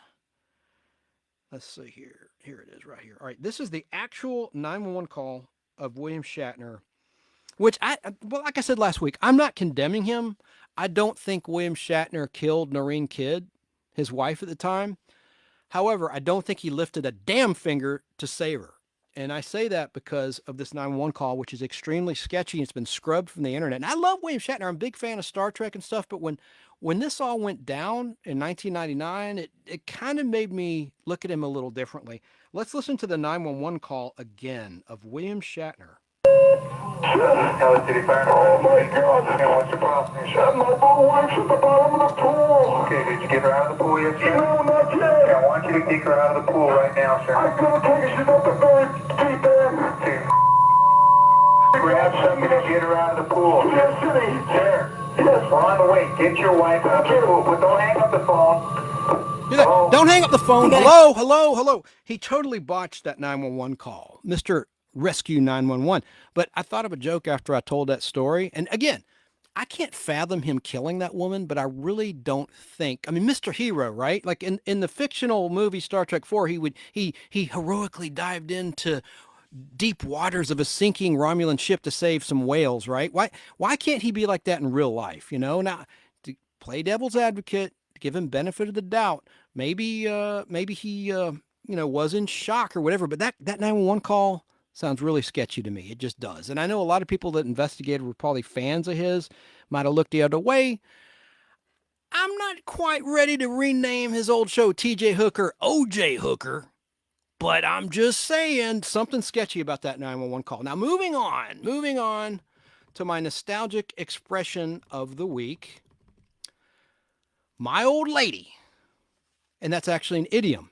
An idiom is a group of words established by usage as having a meaning not deductible from those of the individual words. So here's what it means. One's old lady, one's mother. We'll have to wait till my old lady's asleep before we take the car out. 2, one's wife or a female or romantic partner. Quote, I'd better not stay for another drink or my old lady will start to wonder where I'm at. Or his old lady gets pretty jealous when he spends time with his female friends. The idiom, my old lady, originated from the Scottish, as in me old lady, which was a way of saying my love to the special lady in your life. Let's see, and the idiom, and what is it? Did I say what an idiom is? Well, an idiom is just an expression. An idiom is a group of words established by usage as having a meaning not deducible from those of the individual words. And speaking of an old lady, as I mentioned last week, Marvel Studios has a new woke president, according to this article, Victoria Alonso, and she's considering dropping the men from the title X-Men to make the brand more inclusive, which is ludicrous. There's always been female characters in the X-Men franchise. This is so unnecessary, and I hope this lady gets booted. Alfonso, who 4 days ago was promoted to president of physical production of Marvel Studios, hinted that internal thinking is that the name X-Men isn't sufficiently inclusive. Whatever, lady. Just piss off. Contest update. Lost in Space. Lost in Space. Still giving away every episode ever made. All you have to do is answer this trivia question, which I'll repeat at the end of the show. I got to move along, running out of time here. And I have also the nostalgic classic treat of the week. And this could be, of course, a dessert. This could be a candy. And this week it is indeed a candy that I want to mention. Let me play a clip for you. OJ Hooker. That's pretty good, huh? Rename TJ Hooker OJ Hooker. That's a good one, I say so myself. I wrote that.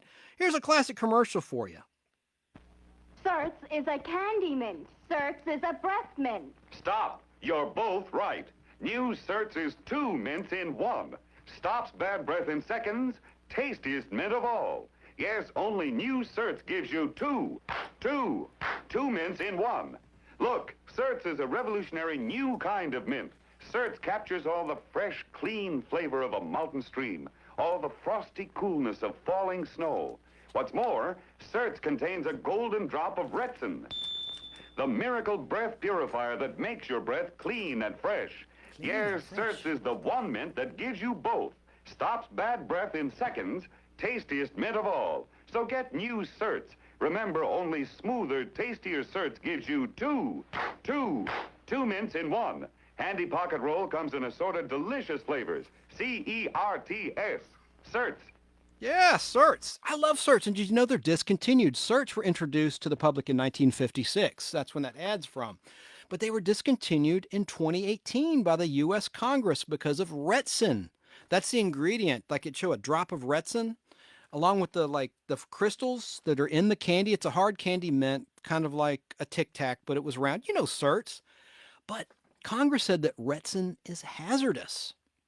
And certs are classified as mints, but they actually contain no oils of any mint plant. Instead, as it's been long advertised, they contain Retsin, a trademarked name for a mixture of copper, partially hydrogenized cottonseed oil, and flavoring.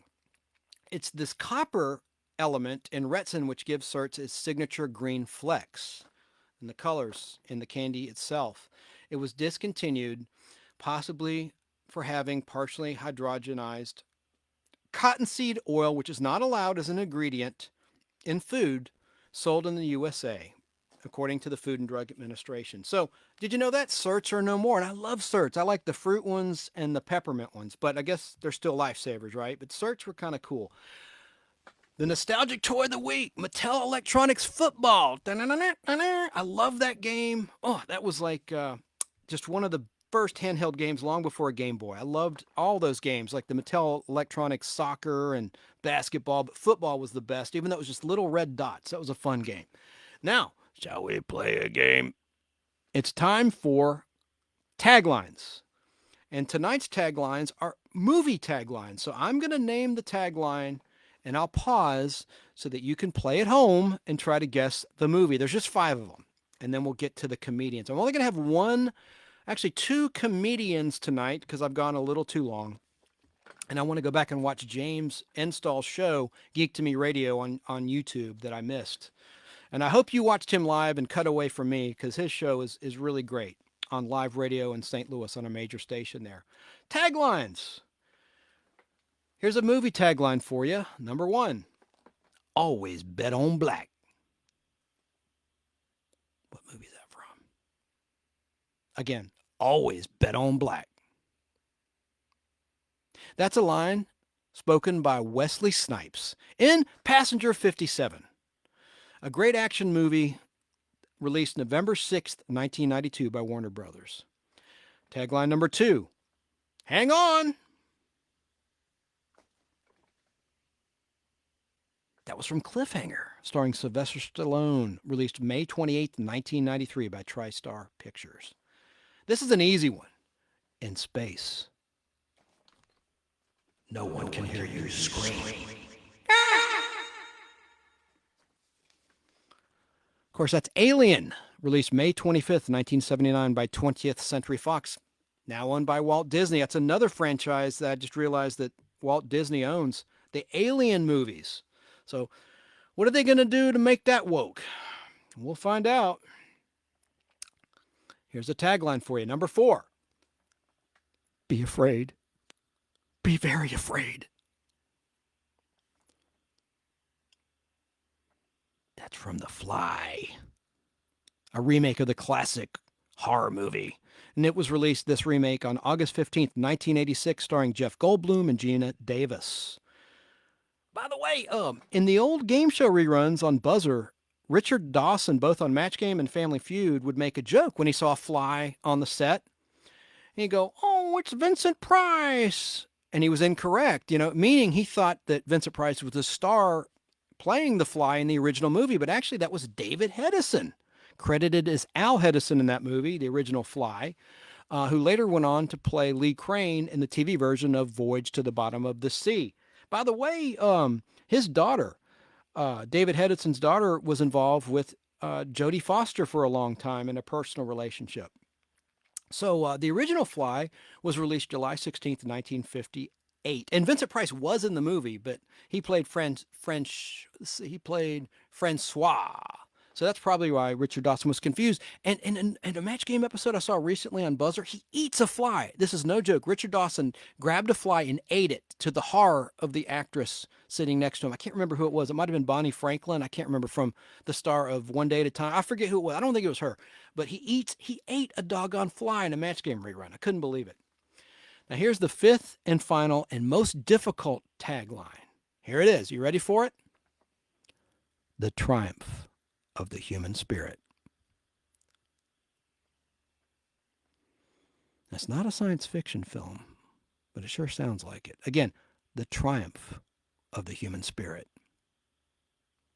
That was the movie Alive by Touchstone Pictures and Paramount Pictures, distributed by, of all people, Disney, released January 15th, 1993. That's about the plane crash, and to survive, they had to eat their frozen colleagues. Ugh.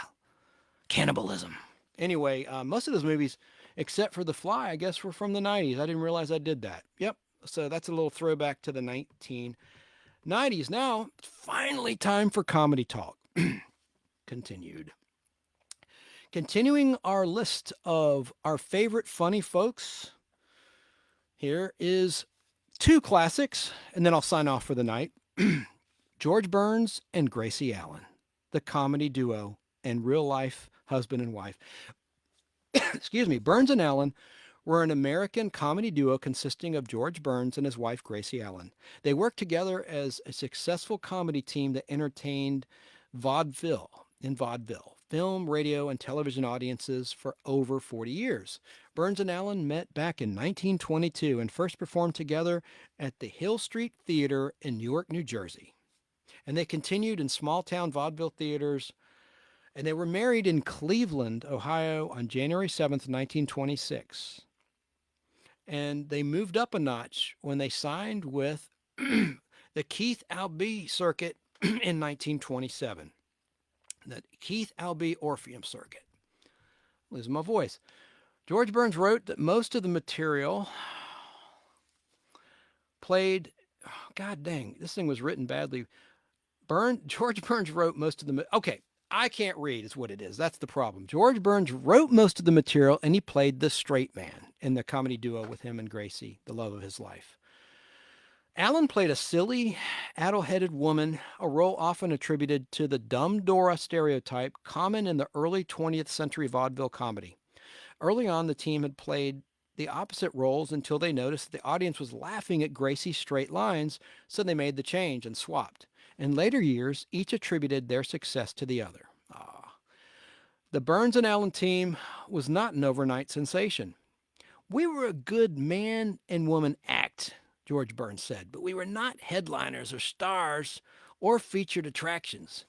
We were on the bill with them. There would be a star or two stars and a featured attraction, and then we would come, fourth billing in an 8-act show." Their career changed direction when they made their first film. George Burns played the straight man, and Allen played the silly woman, as I mentioned. And they starred in a number of movies, including Lamb Chops in 1929, The Big Broadcast in 1932, two sequels in 1935 and 36, and A Damsel in Distress in 1937. Their 30-minute radio show debuted in September 1934 as The Adventures of Gracie, whose title changed to The Burns and Allen Show in 1936. The series ran moving back and forth between NBC and CBS until May 1950. After their radio show's cancellation, Burns and Allen's reemerged on television with a popular situation comedy which ran from 1950 to 1958. Burns and Allen's radio show was inducted into the National Radio Hall of Fame in 1994. Their TV series received a total of 11 Primetime Emmy Award nominations and produced what TV Guide ranked as number 56 on its 1997 list of 100 greatest episodes of all time. They were inducted into the Television Hall of Fame in 1988. Now, here's a clip of George and Gracie, and the clip's called "Say Goodnight, Gracie, the Drugstore." I think this is from film. This will be kind of cool. And then I have another quick interview with George Burns and David Letterman I want to play. But let me get to this right now. The Drugstore. And this is brief. Thank you very much. Gracie, what did we talk about? Well, how about drugstores? That's where I was this morning. Drugstores? Why not? Be fine. Well, I went there to get a prescription filled. And when I handed it to the man behind the counter, I noticed a very funny thing, George. There was a diploma on the wall. Do you know that man studied to be a pharmacist? What's so funny about that? Well, it shows you how strange life can be. He studied to be a pharmacist, and there he is running a drugstore, yeah. Yeah, well, a lot of men get sidetracked. For instance, I knew a fellow who studied to be a mortician, and now he's an undertaker. Yes, seems such a shame. Yeah, but that's Hollywood for you. But after seeing all those things in a drugstore, I realized what wonderful work scientists do. Now, take powder, for instance. Powder? Yes, thanks to the scientist, you can use it on your teeth so they'll shine, and you can use it on your nose so it won't. Yeah, well, it's not all work with them. On their day off, they usually go out and split a few atoms. What else did you find out in this drugstore? Well, I saw a big display of kiss-proof lipsticks. Kiss-proof lipsticks? Yes, and George, you know, I'm a little worried about the modern girls. Why should that worry you? Well, it was different when I was a girl. When we kissed a boy, he didn't need lipstick on his face for proof. He knew he'd been kissed. Gracie, didn't you tell me that I was the first fella you ever kissed? Then I went to the fountain to have them malted. I knew you'd go there. Oh, and the way some women dress now. I said to this nice little old man sitting in the stool next to me, look at that customer over there at the magazine counter. In those slacks, you can't tell whether he's a girl or she's a boy. What did the old man say? He said, she's a girl and she's my daughter, and I apologized. I said, I didn't realize you were her father. He says, I'm not, I'm her mother. Gracie, I'm kind of broad-minded. Was I the second fella you ever kissed? The third? Then I talked to Mrs. Quigley, who was there to get some pills for her husband's nerves. She said he was a very nervous man, and it worried him because he didn't know why. Fourth? Fifth? So I told Mrs. Quigley, I said, well, if you want to keep him from worrying, why don't you forget about the pills and buy some firecrackers instead? Sixth? I said, Mrs. Quigley, why don't you set them off under his chair when he isn't looking? She's He may answering. still be nervous, but at least he'll know why. Gracie, how many fellas did you kiss before me? Good night, everybody. She ain't talking.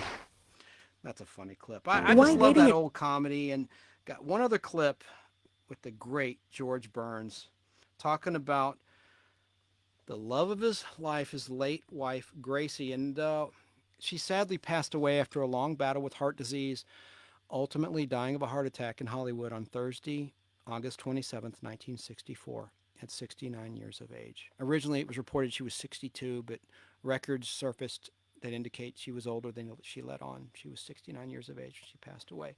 So here's George Burns talking about the love of his life in an interview from 1984. And this is courtesy of the TV Crew Guy on YouTube. That's his YouTube channel, the TV Crew Guy.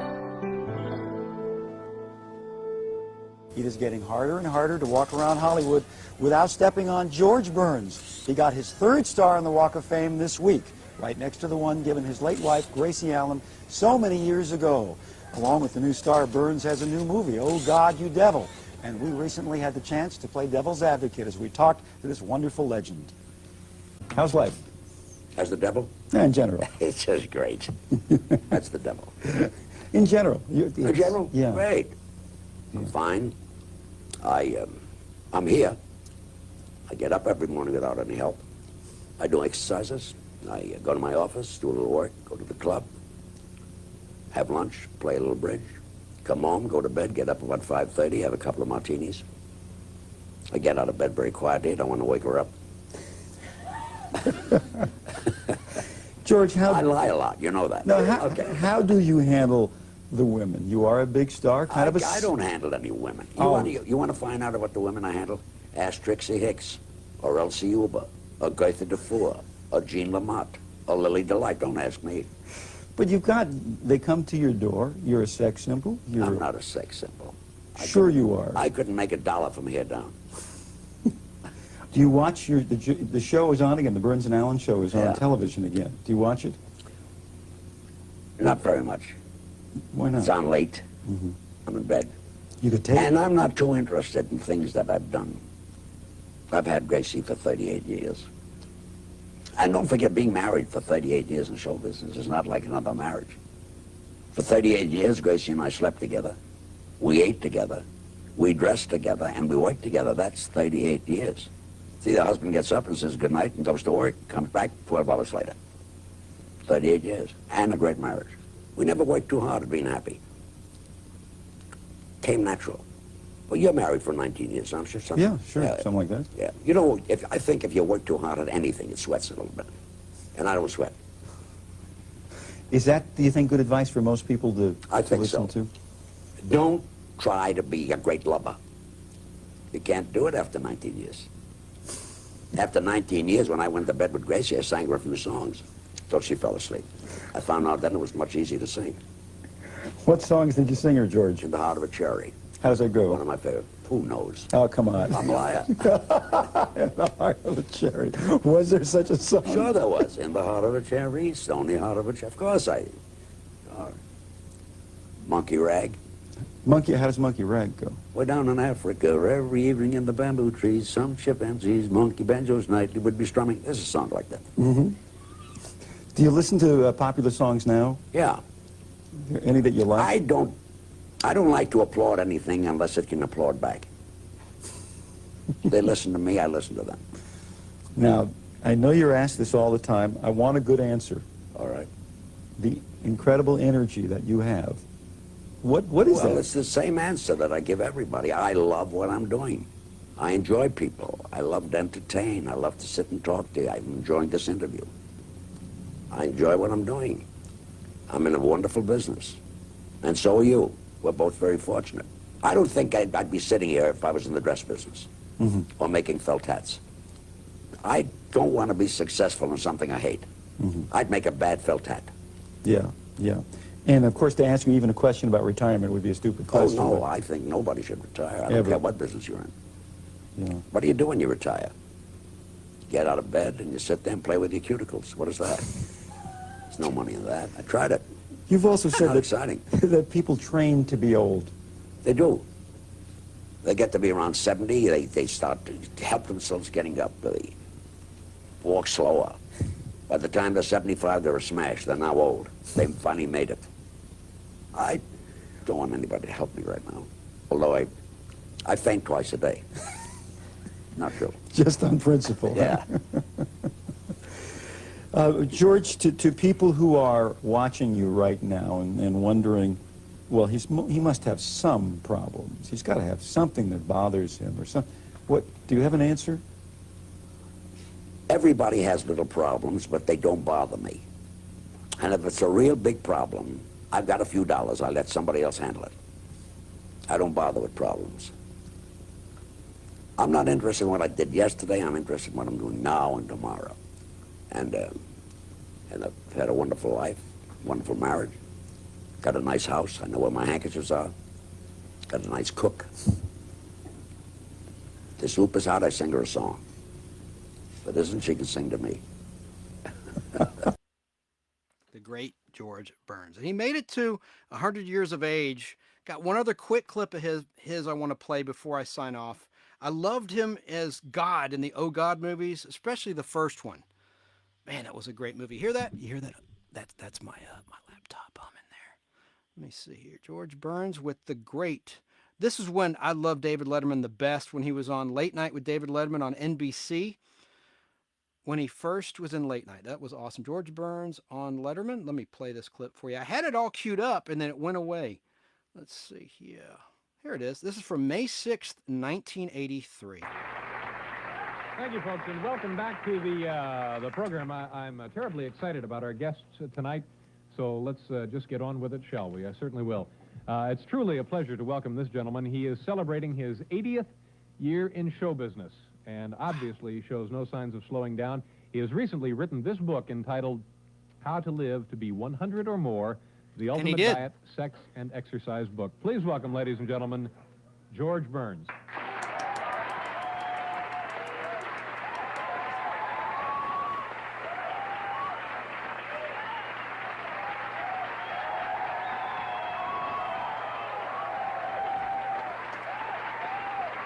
Yeah! Give it up!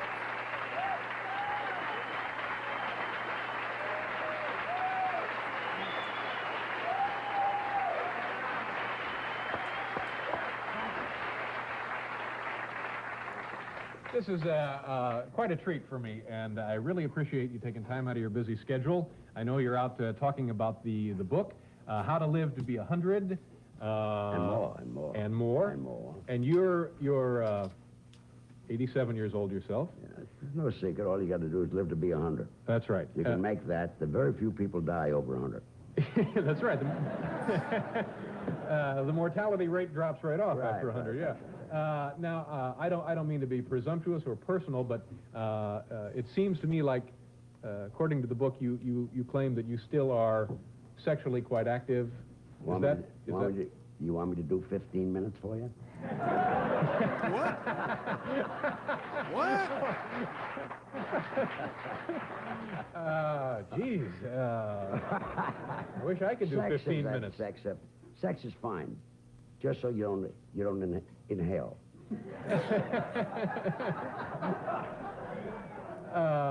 Now, you're still dating, romantically involved and so forth? Of course. What's wrong with that? It's certainly better than sliced tomatoes. Yeah.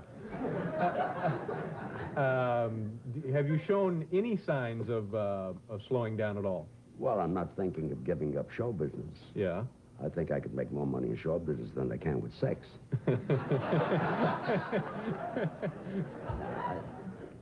I do very little eating. Don't abuse sex. Do a lot of exercise. Yeah. What kind of exercising do you do? I do a half hour every morning, do a lot of floor stretching. I do it all. And then I walk for about 15 minutes every day. I do a lot of exercise. Yeah. That's a lot of exercise. I do, like sit-ups without putting my feet under. I exercise. I think everybody should, Now, this book has been dedicated to the widows of your last 6 physicians. Yeah, they all died. Yeah.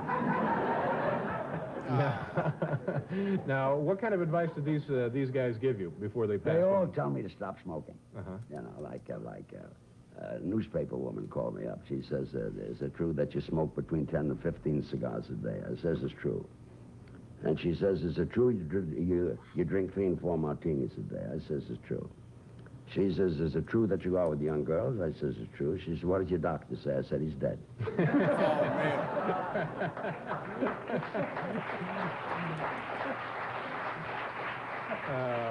What is the line the doctor asked you when you had stopped having sex? And do it. All right, you asked me when when did you stop having sex? 3 this morning. That's it. That's the joke. It would have been funnier if you'd done it, though. No. You can do it more often than I can. Now, how do you deal with worry and tension and stress? Well, they all overlap. If you've got something to worry about, if you can help it and cure it, then you can go to sleep because you can worry about it when you get up. If you've got something to worry about that you can't help, you can't cure, then you sleep anyway because you can't cure it anyway. Yeah. So you don't bother with it. I don't take anything to bed with me unless it's... I wanted you to finish that. No. I thought maybe it's best in your hands. We're going to pause here. We have a commercial. We'll return to talk to Mr. George Burns on how to live to be 100 and more. And he did. I know I already said that, but Lou Reed.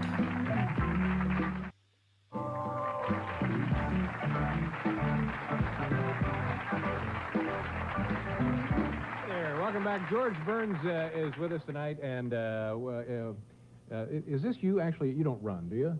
I trot. Well, I run. I may, right?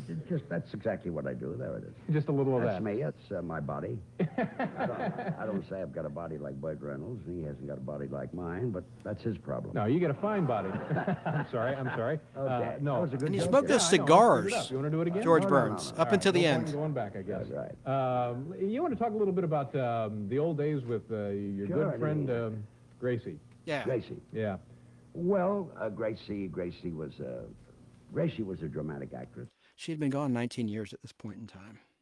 This is after Dave had been on just over a year himself on NBC in late night. And when I first met her, she was an Irish actress. And how old were you two when you met? I was then about 20. I would say that I was about 27. Yeah. 27. Gracie was about 5. Gracie was 22. So she was just a kid. Yeah. And I was not doing well. I did all kinds of acts. Small-time vaudeville act. From 7 to 27, I couldn't get a job. But I loved what I was doing. I wasn't doing anything, but I loved it. I was in love with what I was doing. What kind of an act would that be? If people went to see you in those days, what were they looking at before Gracie? Before Gracie? Yeah. Well, I did a skating act. Skating? Skating. Singers, dancers, roller skaters, and dancing on skates. When you dance on skates, the back wheels don't turn.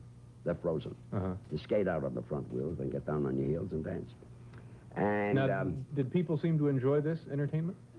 I don't know. I never worked. Oh, that's right. That's right. I couldn't find a job. I forgot. I yeah. couldn't find. Then I did an act. I did an act with Harry Pierce. I did a ballroom dancing act.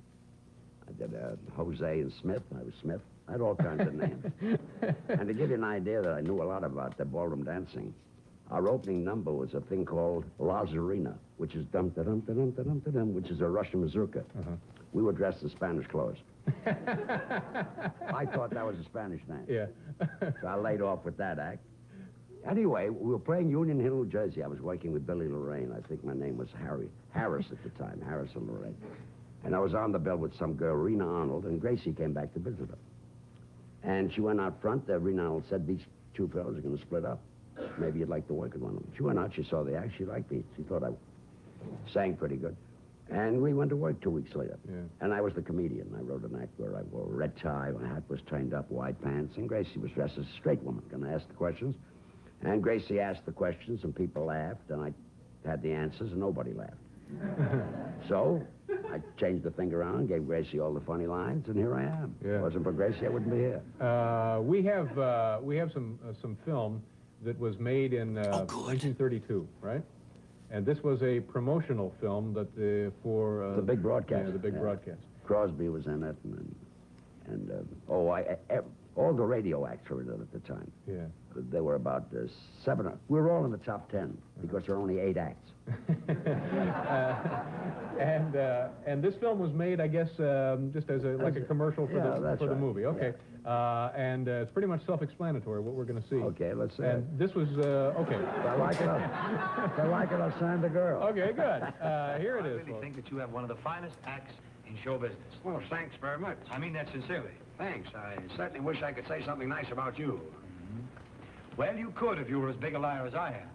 I'll see you later, Bing. Just a minute. I was wondering, George, you know the young lady in your act, Miss Allen? Gracie? Yeah. Sure. She's delightful. You like her? I think she's a charming girl. I like her myself. She's a beautiful girl, too. I think so. I was wondering if you could fix it up for me to meet Miss Allen. Now, do you like our act, or do you like Miss Allen? Well, I likes the act, and I likes Miss Allen. Sort of likes everything. Yeah, with me it's likes. I see. Well, I'll have you meet Miss Allen. Gracie, come here. This is Gracie Allen, and Oh, Martin Downey. No, Rudy Valley. Gracie, that's Bing Crosby. Oh, well, now you're going to change your name. Nobody will know you. I'm glad to see you. Thank you. Well, I was wondering, do you ever wonder? Well, sure. I wander through the fields picking poppies a lot of times. No, I mean, I was wondering if you'd like to go out with me. Well, why should you be an exception? Oh, Gracie, I was wondering if you'd like to go out with me. Oh, I would, Bing. I'd love it. You really would? Yes. Would you like to go out tonight? Oh, I'm sorry. I can't make it tonight. I have an engagement. Who with? My husband. You're married? Oh, yes. Didn't you know? No. Oh, yes. Who to? To Mr. Burns. Oh, aren't you silly? Well, everybody in town knows I'm married, Bing. Isn't that funny?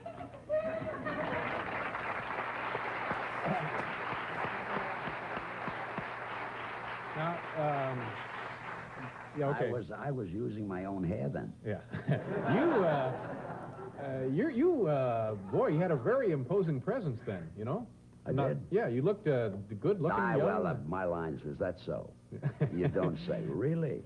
Now, Famous for that. You passed that joke on to somebody else, didn't you? To Jack Benny. They used it for years and years and years. We're going to go away for station identification, and we'll be back with George Burns, and Johnny Bench is here tonight. It's a little long, but I think it's an important clip, and then I'll wrap it up for the night.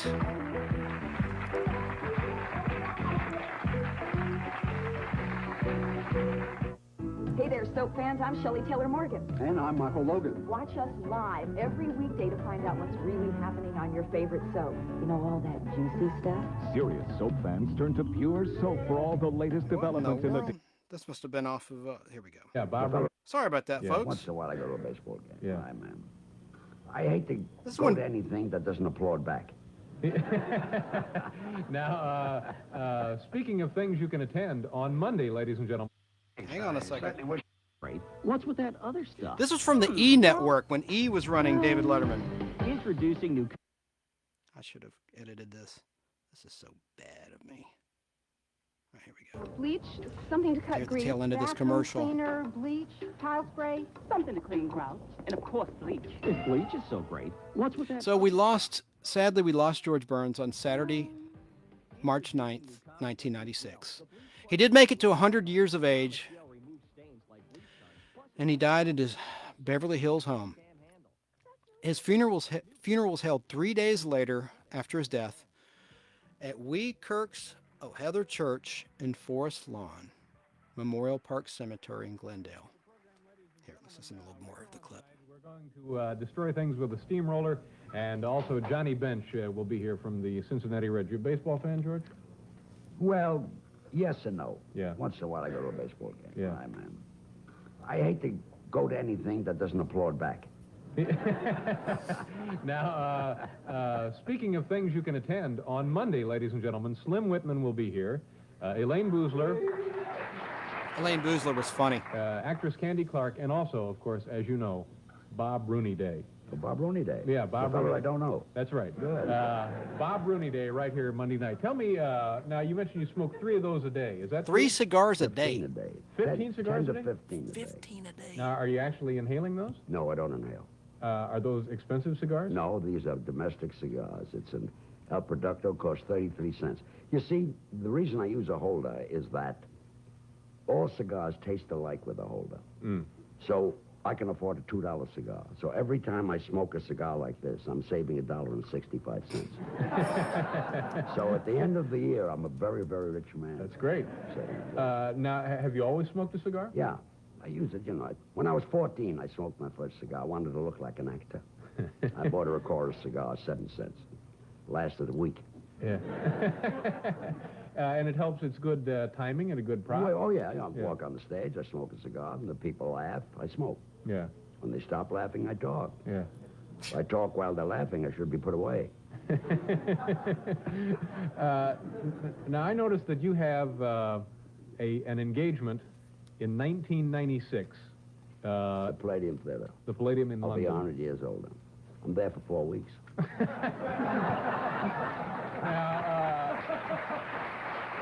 Let me tell you something. Wow. When I leave here, I'm playing Vegas. I'm playing Lake Tahoe. I'm making 2 movies. I can't afford to die. I'd lose a lot of money. 1996 when he passed away. What I died. What I died in Altoona and Schenectady and Mechanicsville. I'm not going to die again. Yeah. What kind of movies you got coming up? They're talking about another God picture. Mm-hmm. They pay me. I'll be glad to come down again. And then we're going to do The Lady Killers, I think, a remake on The Lady Killers. Yeah. Well, this is terrific. Now, let me ask you another thing about Gracie, if you don't mind. Go ahead. You still have conversations with Gracie, huh? Well, I talk to her. I visit her once a month. That's sweet. I talk to her. I don't know if she can hear me, but sometimes I tell her some jokes. I'll tell her I worked with you. Oh, good. And it's a great place to break in material. There's no more vaudeville. Yeah. Should I say that again? Gee, it's been a delight meeting you. Thank you. Really had a lot of fun talking with you. Good. And we'll charter a plane and come over and see you. Okay. At the Palladium. Good enough. Thank you very much. George Burns, ladies and gentlemen. Stay right there, George. Yeah. We'll be right back with the steamroller after you take a look at this, folks.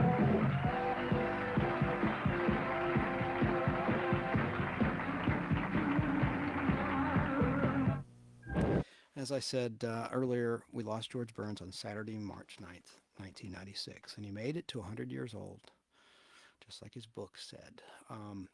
He died in his Beverly Hills home. Funeral was held 3 days later at Weekirk O'Heather's Church in Forest Lawn, Memorial Park Cemetery in Glendale.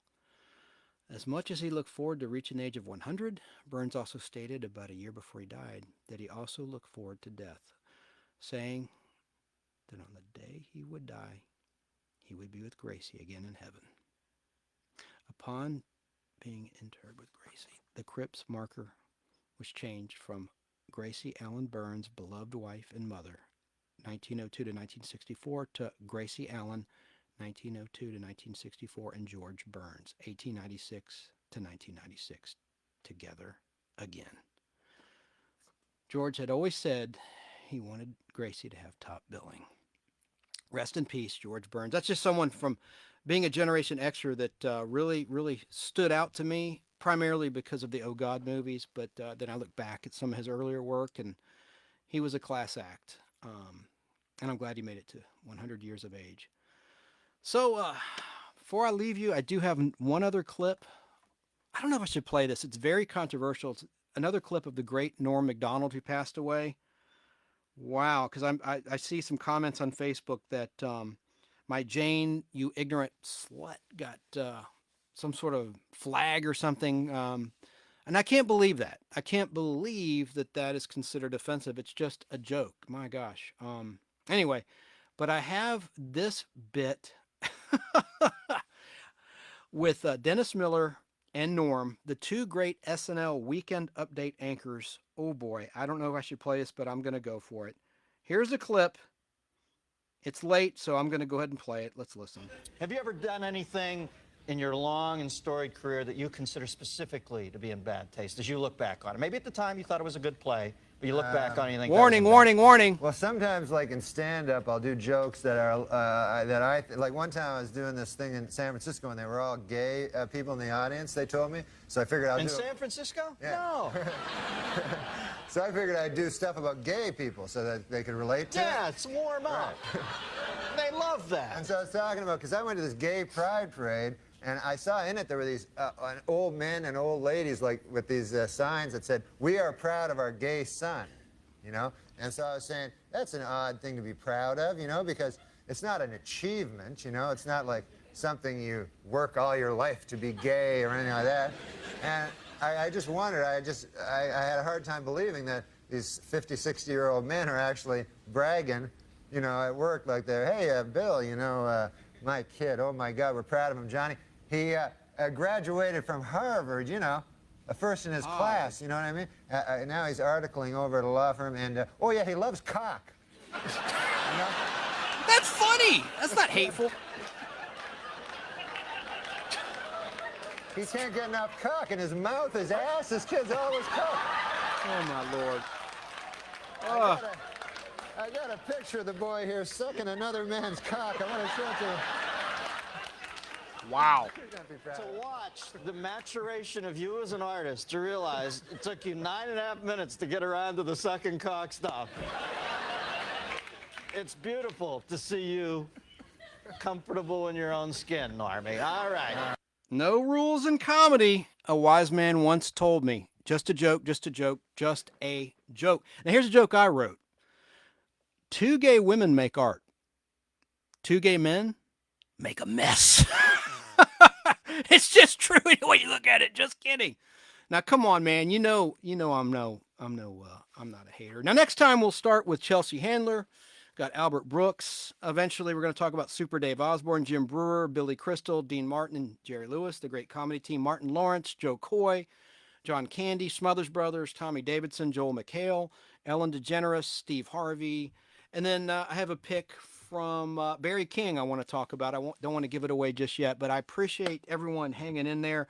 And most people are not going to watch this live. Oh, my gosh, it's almost 1 a.m. on a work school night.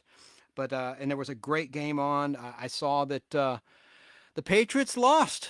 They lost to the Bucks tonight as we were live. And I hope that you did listen to James Install's show or find it Geek to Me Radio. It's a really good weekly show in the Atlanta area at 10 o'clock to 11 o'clock, an hourly show. So have a great, great rest of your day, night, week.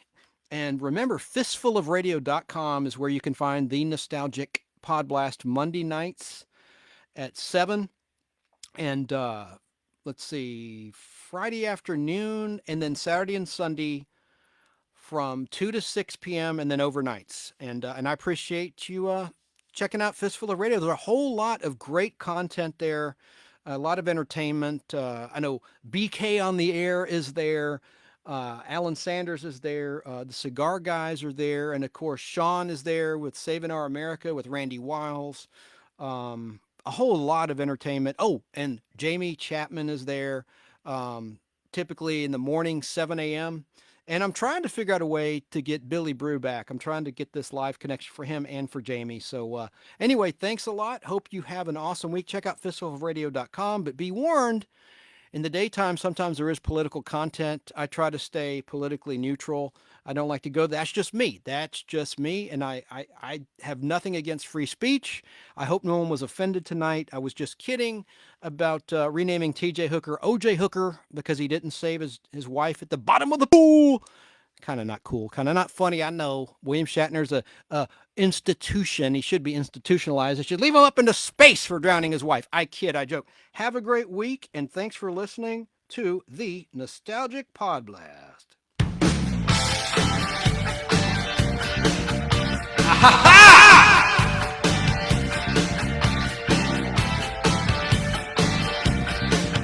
The pop culture show with a bite. We definitely bite. Not bite as in suck. We bite as in no fear.